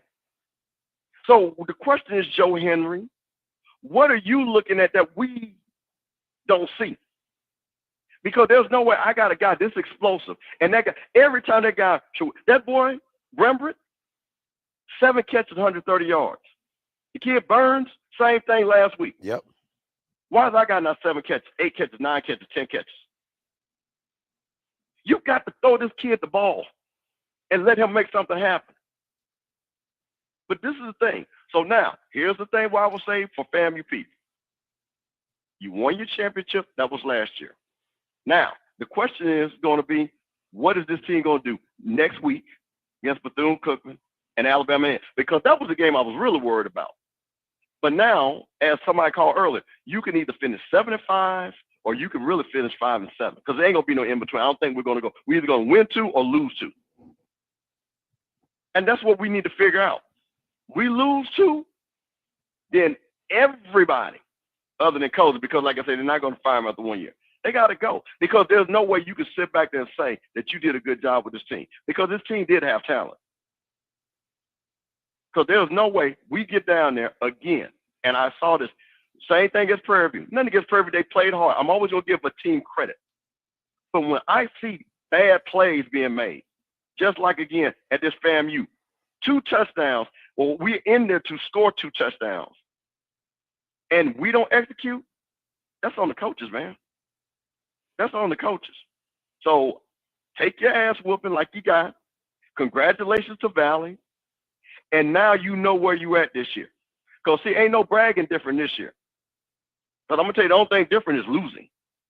We losing different. And that's unacceptable to the FAMU fan base. So, like I say, as far as the money, if we need to buy them out, and I'll tell you this, I'm going to say this to people that don't know FAMU because y'all didn't know nothing about FAMU until we got here. So all y'all need to be quiet. If Angela Suggs honestly said, I want Cozy gone, trust me, 19 will get the money 19 times. Quick. But she's not going to do that. Quick. So I'm so don't tell me nothing because don't none of y'all know FAMU because y'all didn't even know FAMU name to get there. So talk about with y'all know better than that. So I'm just saying if Angela Suggs really wanted Cozy gone, 19 knows she can make 5 phone calls and she'd have $200,000 tomorrow. That woman got it like that. She got it like that. And I'm trying to tell y'all. But she's measured. And that's what's going to be respectable about her. She's not going to do nothing outlandish. And she ain't going to be talking about no raffle tickets. She's going to let the thing play out. She's going to have that coach make an evaluation of his coaching staff. And then the change is going to be made. Now, the thing that I'm concerned about is what's going to happen with the recruiting. Because to your point, and this is my thing, our evaluation was way off with these players, especially on the defensive side. The offensive side, Richardson was a good pickup. Other kids, were fine. Running backs, all right. But you got an offensive line coach who offensive line couldn't dominate. And then you got a defensive coach that said, we're going to get all these defensive linemen and we can't stop nobody. So that's what they're going to have to do, man. This thing is really going to be interesting going forward. So like I say, congratulations, Mississippi Valley. I'm very proud of Mississippi Valley. Coach Wade, congratulations to you. I know that guy is working hard. I watch him every week. But FAMU and FAMU folks, like I say, just take your licks. You know what I'm saying? Because we've been whooping everybody there for the last point. That way everybody chat and they get this is what happens, man. So this is what happens. This is part of football. So they can talk. But I tell you this, Southern people, I'm gonna say this. We still whoop y'all ass. So don't get comfortable. And Jack State gonna whoop y'all and y'all be right on the couch with us. So don't be doing all y'all talking when y'all came down to brag and y'all didn't break the streak. So don't get too cocky. Don't rewrite Valley's clout. Because Valley did that by themselves. Valley didn't need no help. So nobody else was picking them but Valley. So, man, so that's what it is. But Scott, let me ask you a question now. As you watch this team, what do you think, what would be the first thing, not coaching-wise, but even scheme-wise, that you would change going into next year? It all depends on what you got coming back. That's the biggest thing. You got some young gifted, like if you got Lockhart, if Quan stays, if Cobb stays, you got a nice stable of wide receivers. I would revamp the running back room. I don't think anybody's explosive enough like that you should have from Florida. You know what I'm saying? Like when you look at a DeQuan Kinsey, when you look at a Terrell, when you look at these backs, from certain schools that can really hit that second gear, FAMU doesn't have that. And that for me was a problem in the beginning. I don't see any second gear running back. So I would revamp that. The quarterback is the biggest thing. And you got to see if you got somebody on staff like Hooker or some other kids that you feel like you like. But the thing I'll be worried about is you don't have a Willie Simmons as your quarterback whisperer or your quarterback recruiter. So what does that look like, right? So what I would change, honestly, is I know you said not coaching, but you got to think about it. A lot of it is the scheme. Like a lot of it is how. Well, hold on. The reason why I say coach, I think we all agree with the coach. Yeah, but what I'm saying is that it all, like, I can tell you the players that are good, but if you don't put them in positions to win, what can you really do? Like I said, the only thing that you would have to revamp is that running back room has to get revamped. It just has to, right? Like you can't go into next year with Kelvin. I think Kelvin's graduating or whatever, but with Bo and Kelvin, and they're not explosive enough. You need a guy that can really hit his head on the goalpost, and you don't have that guy. Or I haven't seen that guy be shown. So that would be the biggest improvement that you would need. And then, man, defensively, man, Bama's need to be looking at a lot of tape, because you're losing a Senior Bowl watch list player. You're losing some very veteran guys in that secondary. So to me, you better go find some Bamas that got some production. You can't play this game with potential. I say this all the time. You cannot play this game with potential. You got to go. Like, the backups can be potentials, right? Like, you're like, hey, we got 5 solid guys and we need depth. So we're going to get another 5 guys, and maybe a couple of those guys, that depth, they're 6'6" or 6'5", and they got potential. But the guys you're leaning on and counting on, they can't be potential guys. You got to have some type of tape to be like, okay, this guy's special. Or you're building a scheme. Like, I'll give a perfect example. Like when Jackson had Dennis Thurman, right? Like, a lot of the D-line guys were good, but like that second year, they weren't great. They were good. But based off the scheme, there was a lot of one-on-one matchups, so you couldn't double nobody. So if anybody got off, it was a win, right? And then what happens next year? Next year they go away from that scheme, and everybody looks average. You get what I'm saying? So a lot of that has, because even going to Quinn's scheme, like some of the guys on Jackson State's D-line aren't special, but when I make you have one-on-one matchups with a lot of guys and you can't block, a lot of these O-linemen can't block one-on-one, then people come free. People are open, right? Like, so you got to go find some guys that can win one-on-ones. And they don't got practice tape. They got game tape. That's my little 2 cents. But appreciate the call, though, Mr. Campbell. Hey, listen. Bump with Mr. Campbell talking about some, congratulations to Valley and all that. Bump all that. That's some weak stuff. I don't want to hear none of that. Oh, congratulations to Valley. Blah, blah, blah, blah. I don't want to hear none of that. I'm going to tell you this right now. I see 3 people from Jackson State, and I see 1 person from South Carolina State. If any of you say anything about Jackson, I'm hanging up on you off the rip. I'm telling you that right now. If you bring up Jackson at all, I'm hanging up on you on the rip. So just giving you the heads up. Willie, coming to you. I ain't gonna say nothing about that team. Okay. But this is what I'm gonna say. Go ahead. This is what I'm gonna say, Scotty, and I want you to stay out of this. I want to say something to the delusional ass FAMU and MEAC fans that follow FAMU over. Y'all disrespected the SWAC for 4 years. Y'all disrespected SWAC for 4 years. Y'all thought Willie Simmons was y'all thought FAMU was gonna come to SWAC and sentence buried the SWAC until the rest of their existence. They did. How you? Did No, they they not? didn't. Did they not? No, they did. They didn't do that? No. They done lost 3 times this year. They done lost 3 times this year. This is why I want them to. But that's not what you said, though. But that's not what you said. Do you still believe that? Do you still believe Valley? But that's not what you need said. to go to a Division II? But that's not what you said. You said they thought they were going to come in and dominate, which they did. They want to celebrate. Hold on. Hold on. They won a celebration bowl before Jackson did. What we talking about right now? Yeah. This is a brand new year. KP coming to you. What we talking about? Like, come on, man. I'm not with the foolishness. Bro, you stupid. Go ahead, KP. Hey, bro, you stupid, bro. You stupid, man. Look, man, I love the show, bro. Man, look, I have 2 things, bro, to ask you about FAMU situation, bro.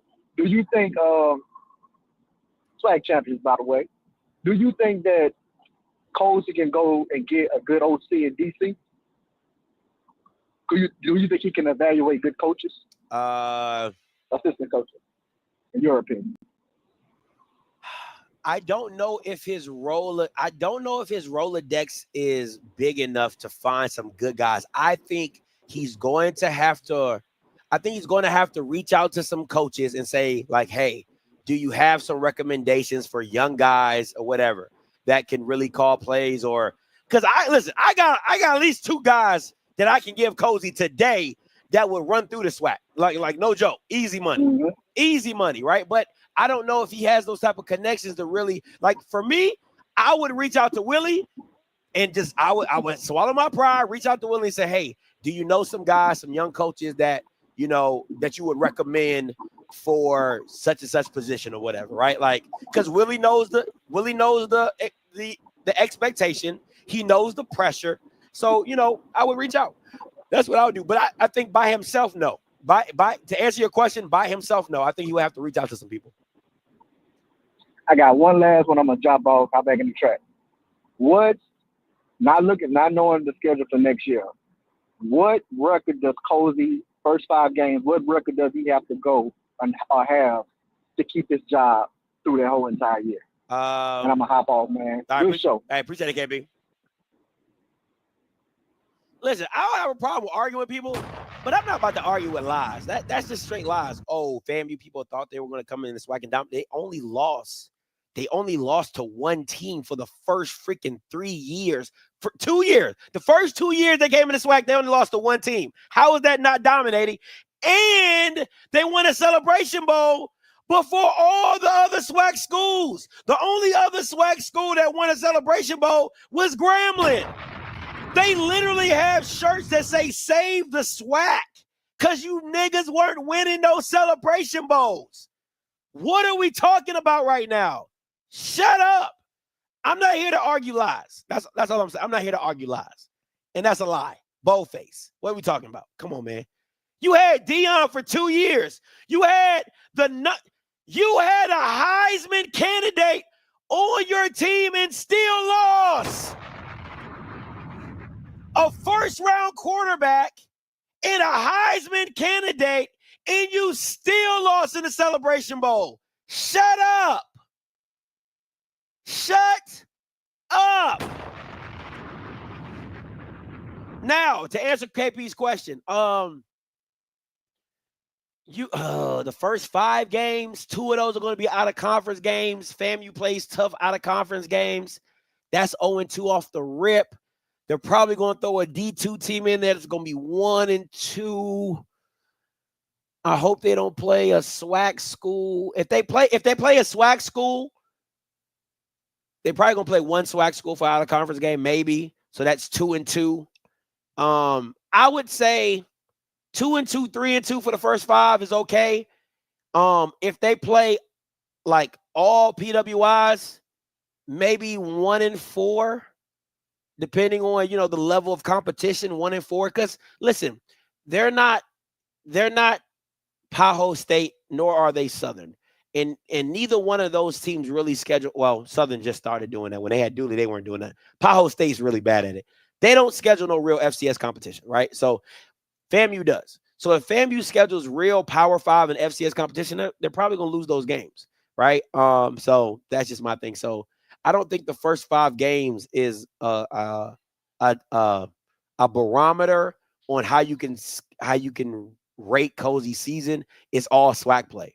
It's just all SWAC play, right? So it just is what it is. Pastor Vic, coming to you. Brother Scotty, how you doing today, man? What's up?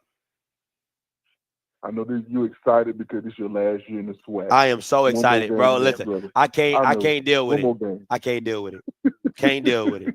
One more game. I was just got off a prayer call with Morgan State alumni, and they asked me, Pastor Vic, why you got off?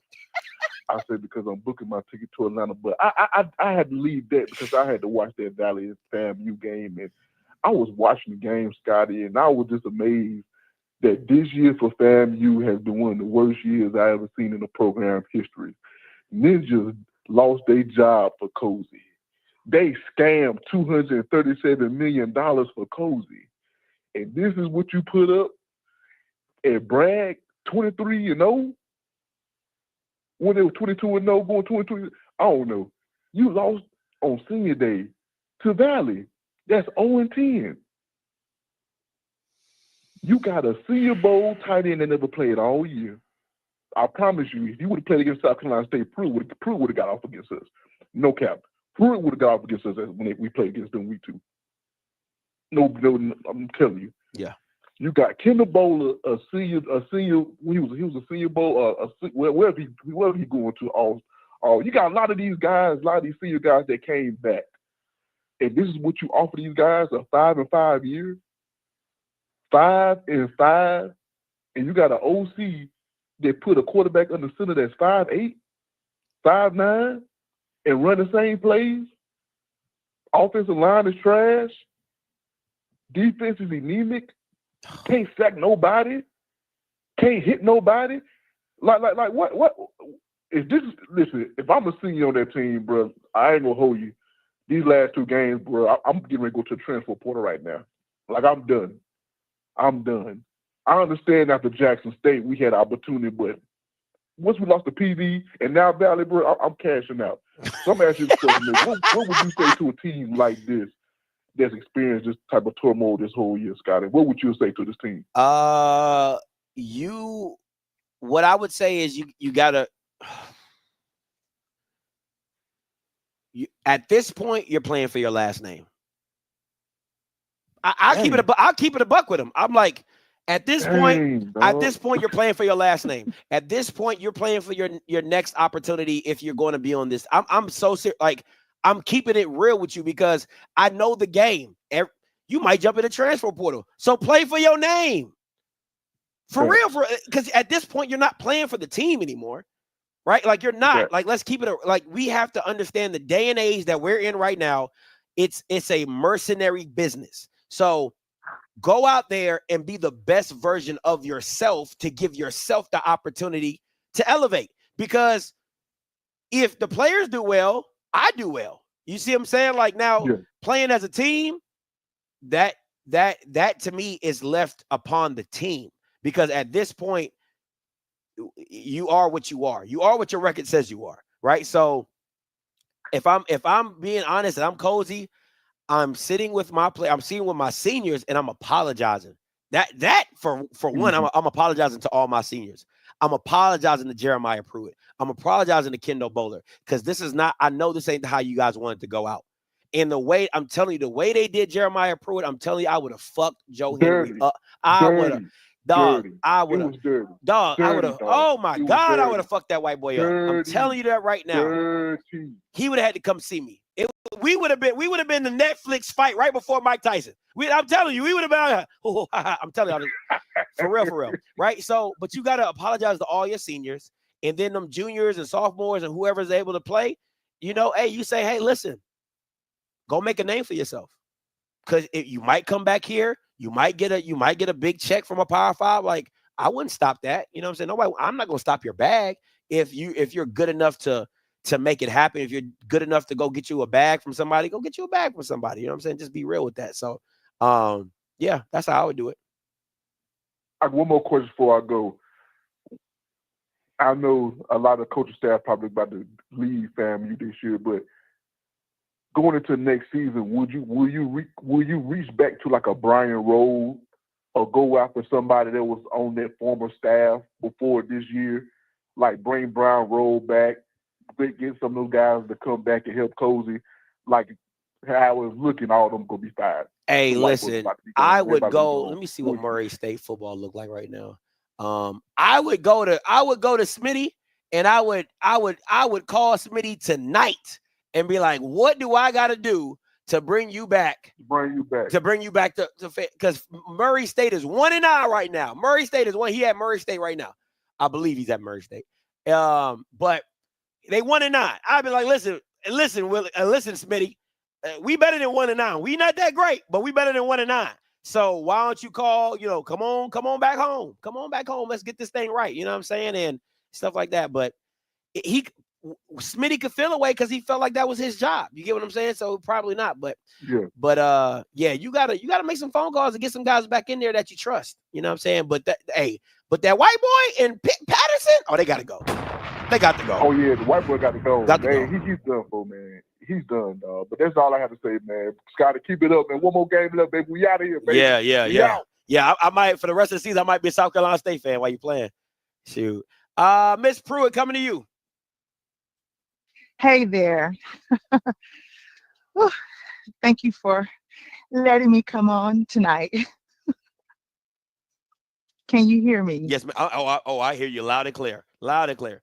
Okay, I'm outside walking my dog, so I'm gonna have to be careful what I said because he's still playing, and my son, of course, at this point we're playing for film. You know what I'm saying? That's fair. Yeah. Jared's graduated. This is his last year. All I keep remembering is the text he sent me at the end of summer camp, like, "Ma, you raised a star, Ma. Ma, you raised a star. Just wait and see." Okay, and that's all. And then, surprisingly, when he got on that Reese's list, like 2-3 days before the season started, that was just the best thing ever. But I'm just going to say this, and I have to be very, very careful what I say. Well, first, let me say it makes me want to cry to hear what people say about my son that I know about my son, Yes, ma'am. And it's okay. Take your time. To hear, to know what he's gone through his last year ever playing college ball, and to know that what he's been dreaming for since he was a baby is so close we can taste it, and that someone deliberately, intentionally tried to stop that. But to hear other people recognize my son for his talent and his skill, it does my heart good tonight. Tonight was the biggest embarrassment I have ever experienced in my son's football career. I think people forget who my son is, right? My son did not come to FAMU because he had to. He came because he wanted to. My son had 23 P5G5 offers this junior year. I think people forget and they think he just came because he couldn't have anywhere to go or he wasn't good at Colorado. That's not the case. They shunned him and talked about him after he left because they didn't want him to leave. So we came to FAM. My son is probably the most loyal people when it comes to football that you ever gonna meet. And I told him that's his downfall because these coaches are not planning to marry you. They're courting you and lying to you. Coach Simmons is the best thing that happened to him. And when he left, I told my son, get your ass in the portal. But my son's loyal, so he doesn't listen to his mother all the time. And you got to remember, Jared's not some 18, 19-year-old kid. He's a 23-year-old man. Yes, ma'am. Okay? With a tight end coach that's maybe a year or two older than him. Okay? And so at this point, I'm like, watch what you say because it's already been punitive what he's doing for sticking up for himself. And they're going to swing it. And so he's worried about what are they going to tell agents? What are they going to tell scouts? Because they're going to make it like it's him. When I know, for the most part, it's not him. And just let me tell you this, for everybody saying he needs to go, the person that you're saying needs to go, period. And I can't even get into everything that my son has gone through this year. Yes, ma'am. But let me just tell you that his mental health was so impacted that my son on a Tuesday night had his equipment packed up and was about to quit. And and there was almost nothing I could do. And you got to understand, this is a kid that's been playing ball since he was a child and know that he's going to the league.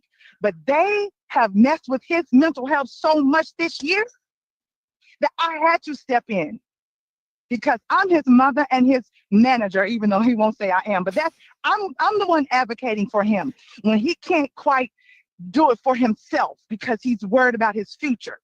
I'm that one.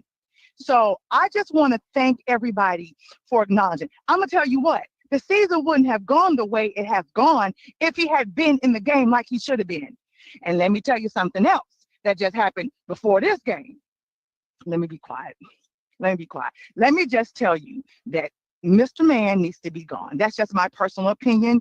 When I'm not saying this as a mother that he's the best tight end FAMU has, but he's the best tight end that FAMU has. And when you look my son in the face and you lie and say, and when the head coach has already acknowledged that, this is a personal thing. Don't ask me what, why. We don't know. He doesn't know.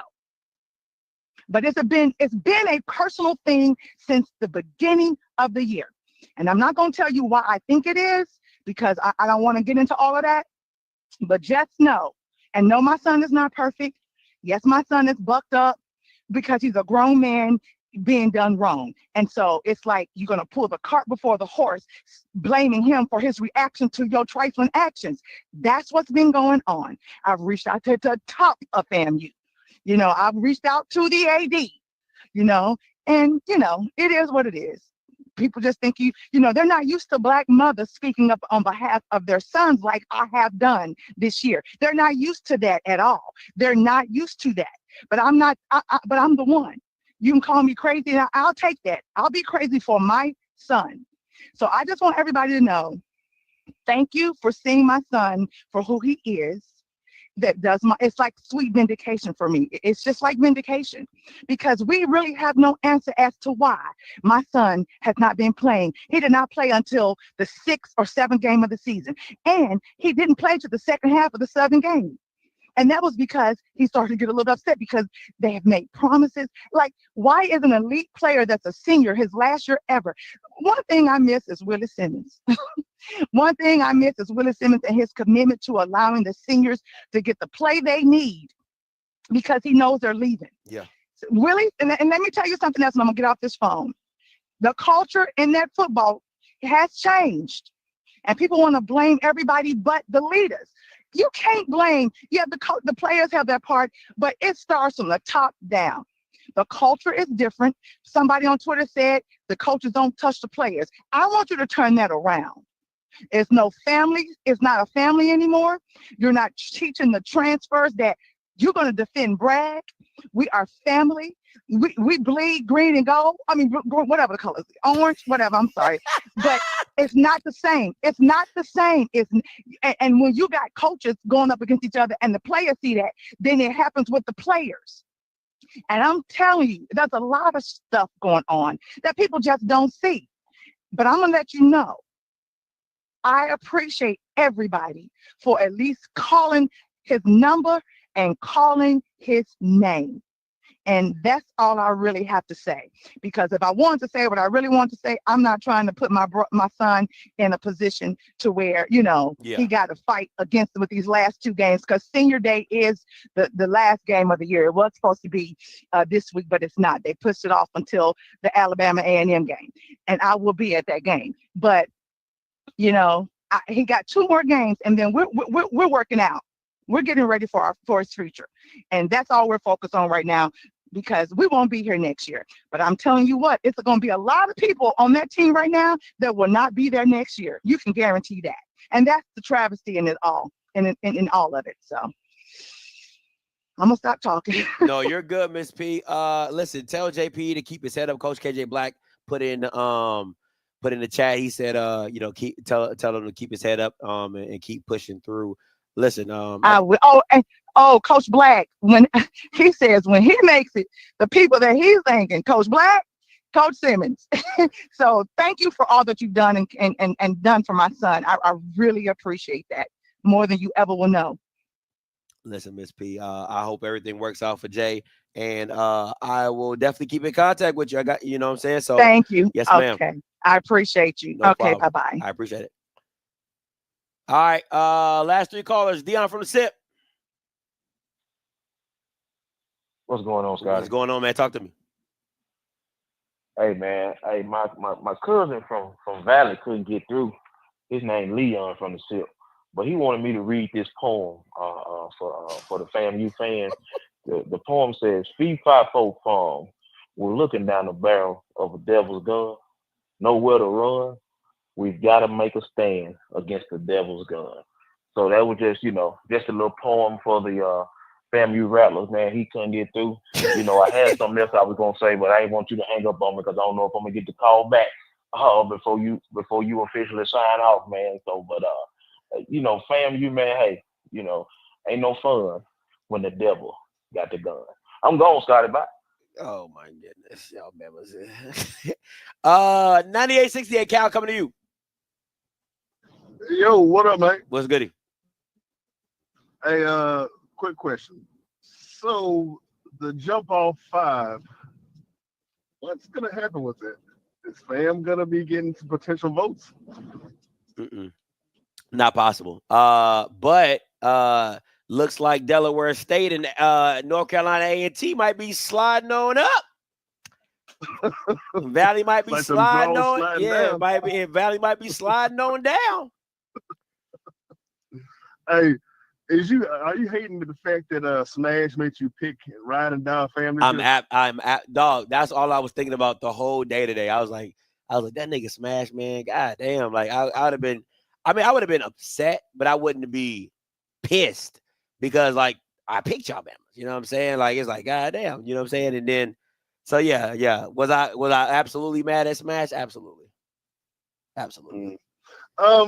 Well, here's Cozy got a bad deal. Fam, y'all, you know what Scum fan of. Y'all got a bad deal. The old AD hired a coach and then got rid of a coach, so you kind of playing with a limited deck.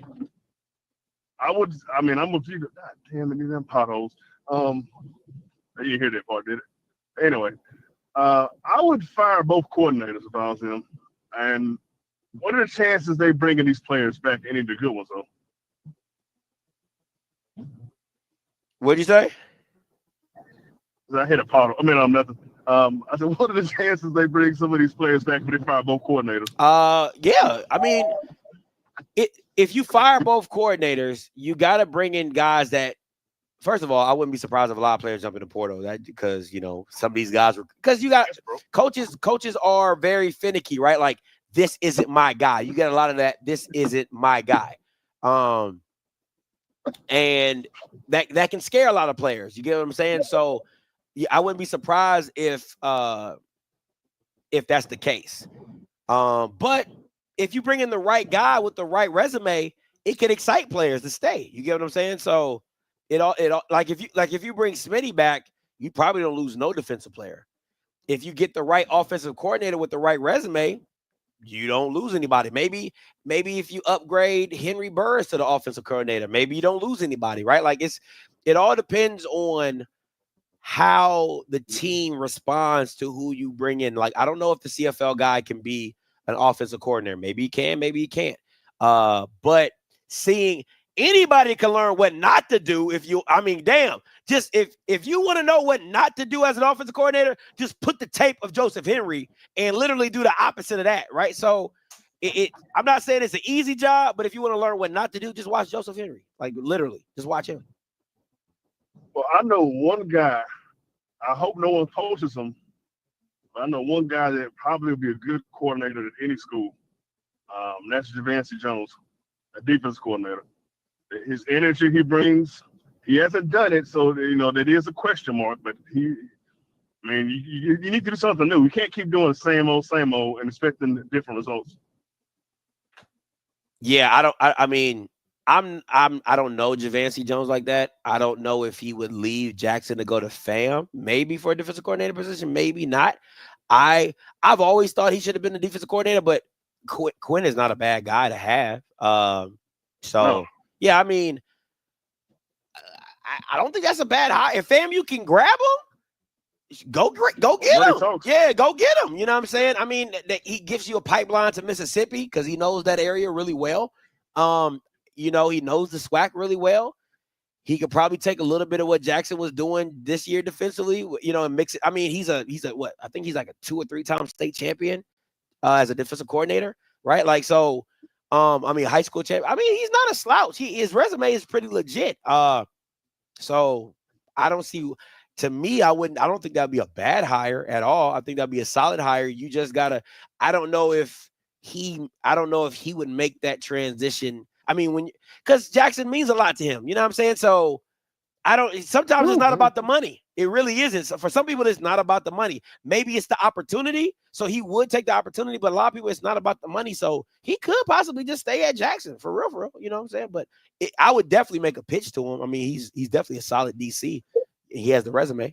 Well, that's true. And FAM got $237 million of Scrooge McDuck money, so they can offer him something like that. So, yeah, it's possible. All right, appreciate the call, though, Cal. Last one, 8572, coming to you. Hey, what's going on, Scotty? What's good? Talk to me. Hey, man, that lady talked about her son. I feel so bad. And I'm going to be honest, I was looking for him when I first saw that job on FAMU's Instagram page. And I'm like, I was thinking he was hurt. I'm going to be honest with you. I thought he was hurt because I didn't see him play. And just to hear all that stuff, I just want the young man to keep his head up and just keep on grinding. If God got an opportunity for him, he got an opportunity. But what I wanted to call and ask you, remember what you were talking about a couple of days ago about A&M? So do you think they're going to take a shot at my man, at Miles? So somebody hit me up and was like, somebody very close to A&M was like, that's not true. That they haven't contacted Sam Shade. So my gossip corner was, not accurate. Well, man, listen. You had I don't know what they're doing at A&M. My man, the Alabama guy, he's from the state. I think you might need to make that move over there because you got nice facilities, you got all that stuff, but you're not putting a winning product out there. But as I close out, man, Scotty, I just want to appreciate you. So what space you going to go to now that you're leaving the SWAC? Are you going to the MEAC? No, I'm going to the SEC, and I was going to do a watch party for Florida LSU, and I should have done it because I was going to pick Florida to win because I kept telling Bama's DJ Lagway would have beat Georgia if he didn't get hurt. And you can say whatever you want. That was facts. And now they beat LSU. Florida looked pretty darn good. And I like and number 13 on Okay. that team is pretty dope too. So, but yeah, I was gonna pick Florida. I felt Florida is the better team. I'm not a fan of Nussmeier, Nutter Butter, whatever his Bama name is. I'm not a fan of him. Never been a fan of You know what I'm either. saying? So Hey, that's I just got me. a question. I know you how you feel about Prime, man.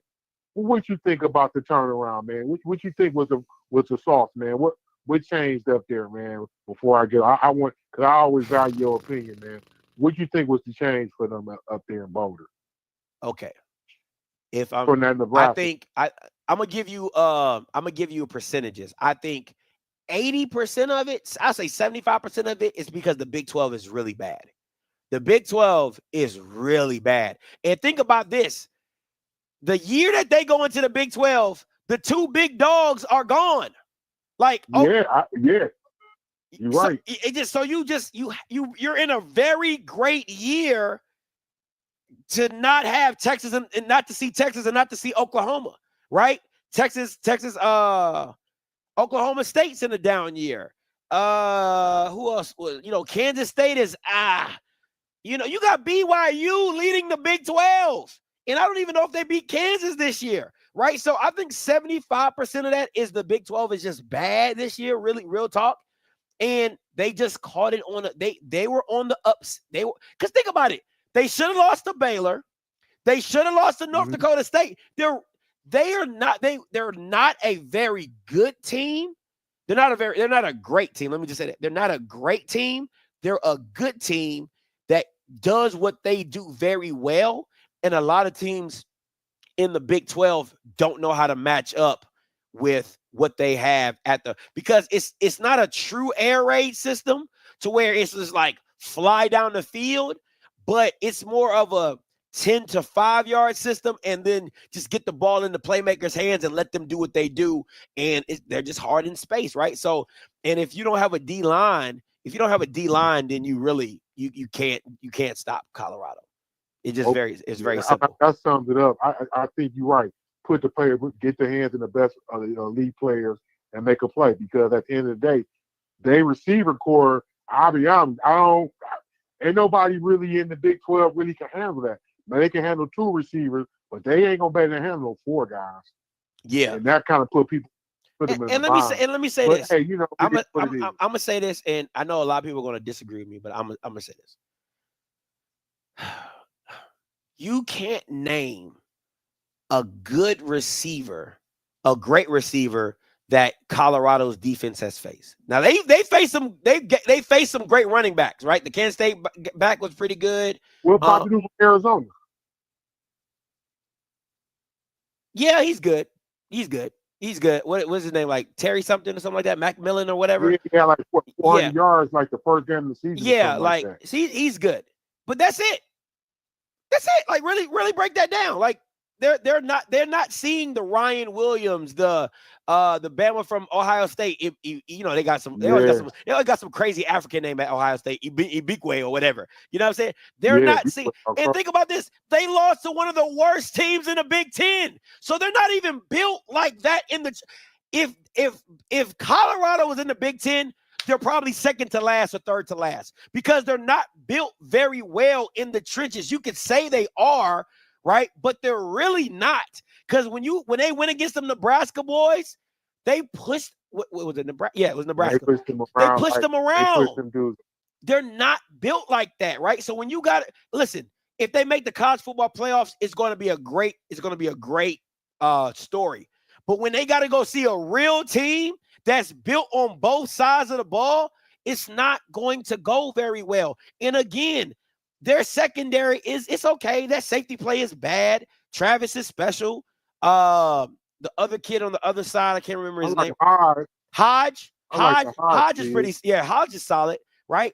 The line, I like that Arden Key kid they got on the D line. I think he's good. And listen, I've always been a fan of Cam. Cam is a dog. Cam is an absolute dog. But so at the end of the day,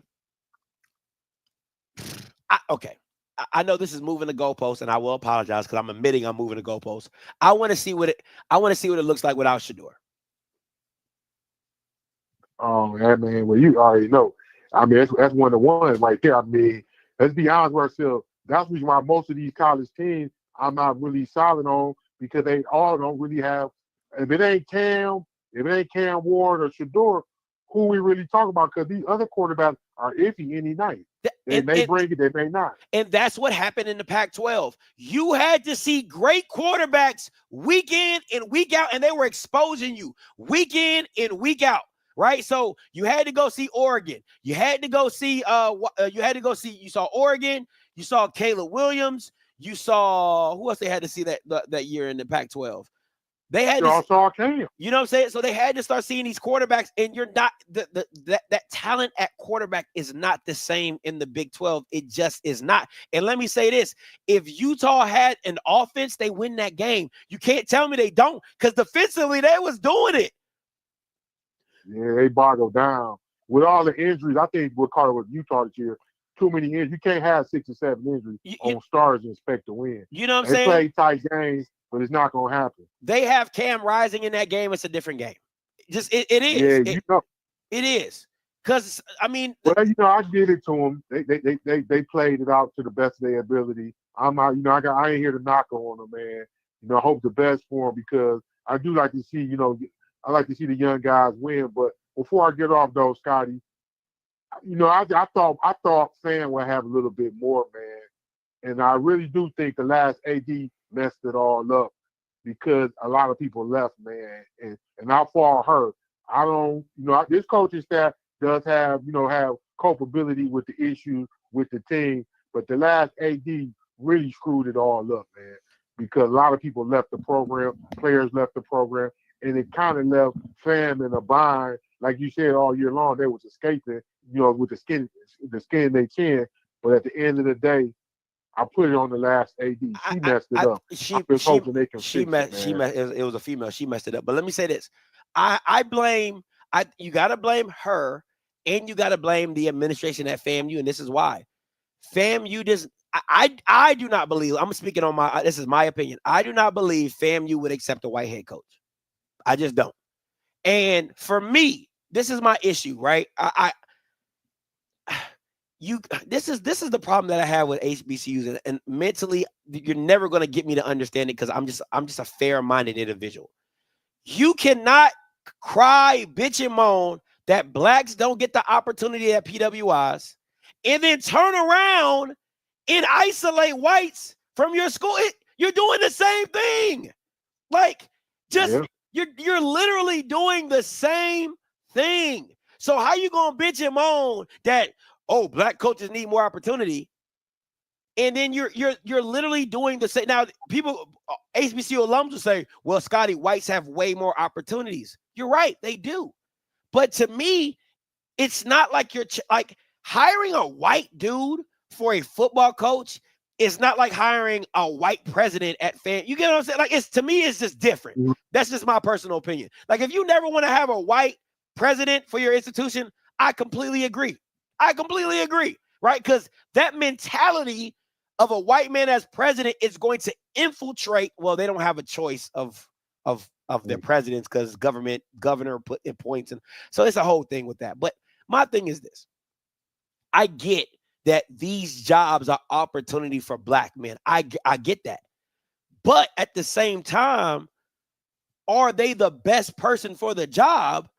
That needs, like, if you got Teddy Keaton and a white man, if Teddy Keaton's resume is better, I'm rocking with Teddy Keaton. But if the white man's resume is better, I'm rocking with the white man. Like, because I look at it like this: you can lose with either one. Just because you could hire Cozy and lose to Valley, or you could have hired Smitty and probably lost to Valley. They're both losses. It doesn't matter what color they are. The loss would be the same. It would sting the same.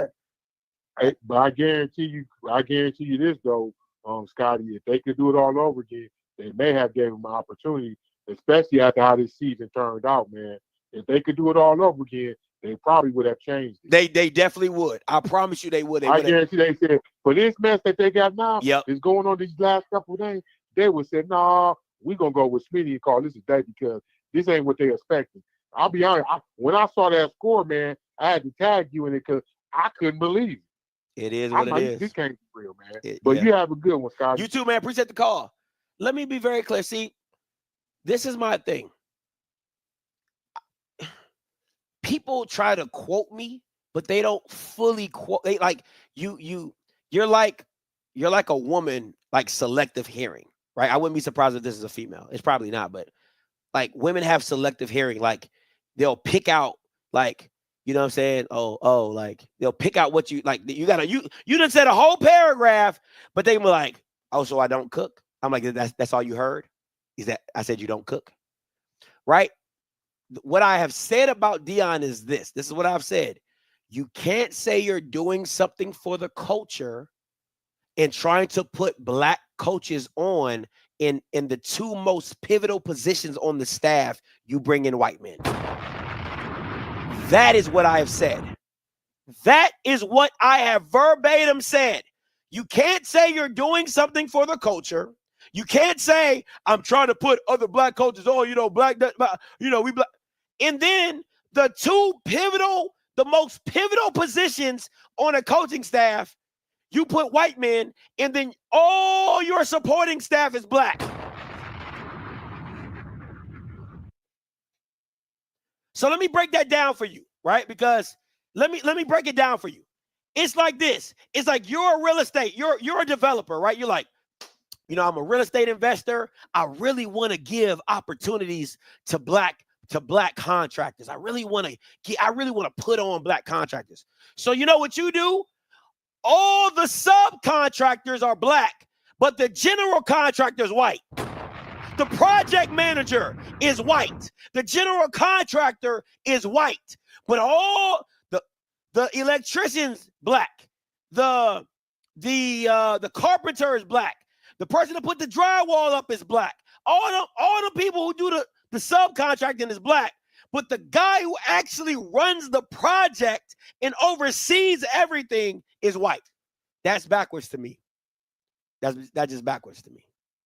So I'm gonna leave that. I'm gonna leave that as it is. So that I do not agree with. I'm not a fan of that. All right. It is what it is. Man, listen, this was a tough one for FAMU. Man, it's a tough one. I hate that I gotta go out like that. All right. I hate that. I hate that FAMU had to go out like that. I really do. That was tough. You lose the streak to Valley? Whoo, man. That's tough.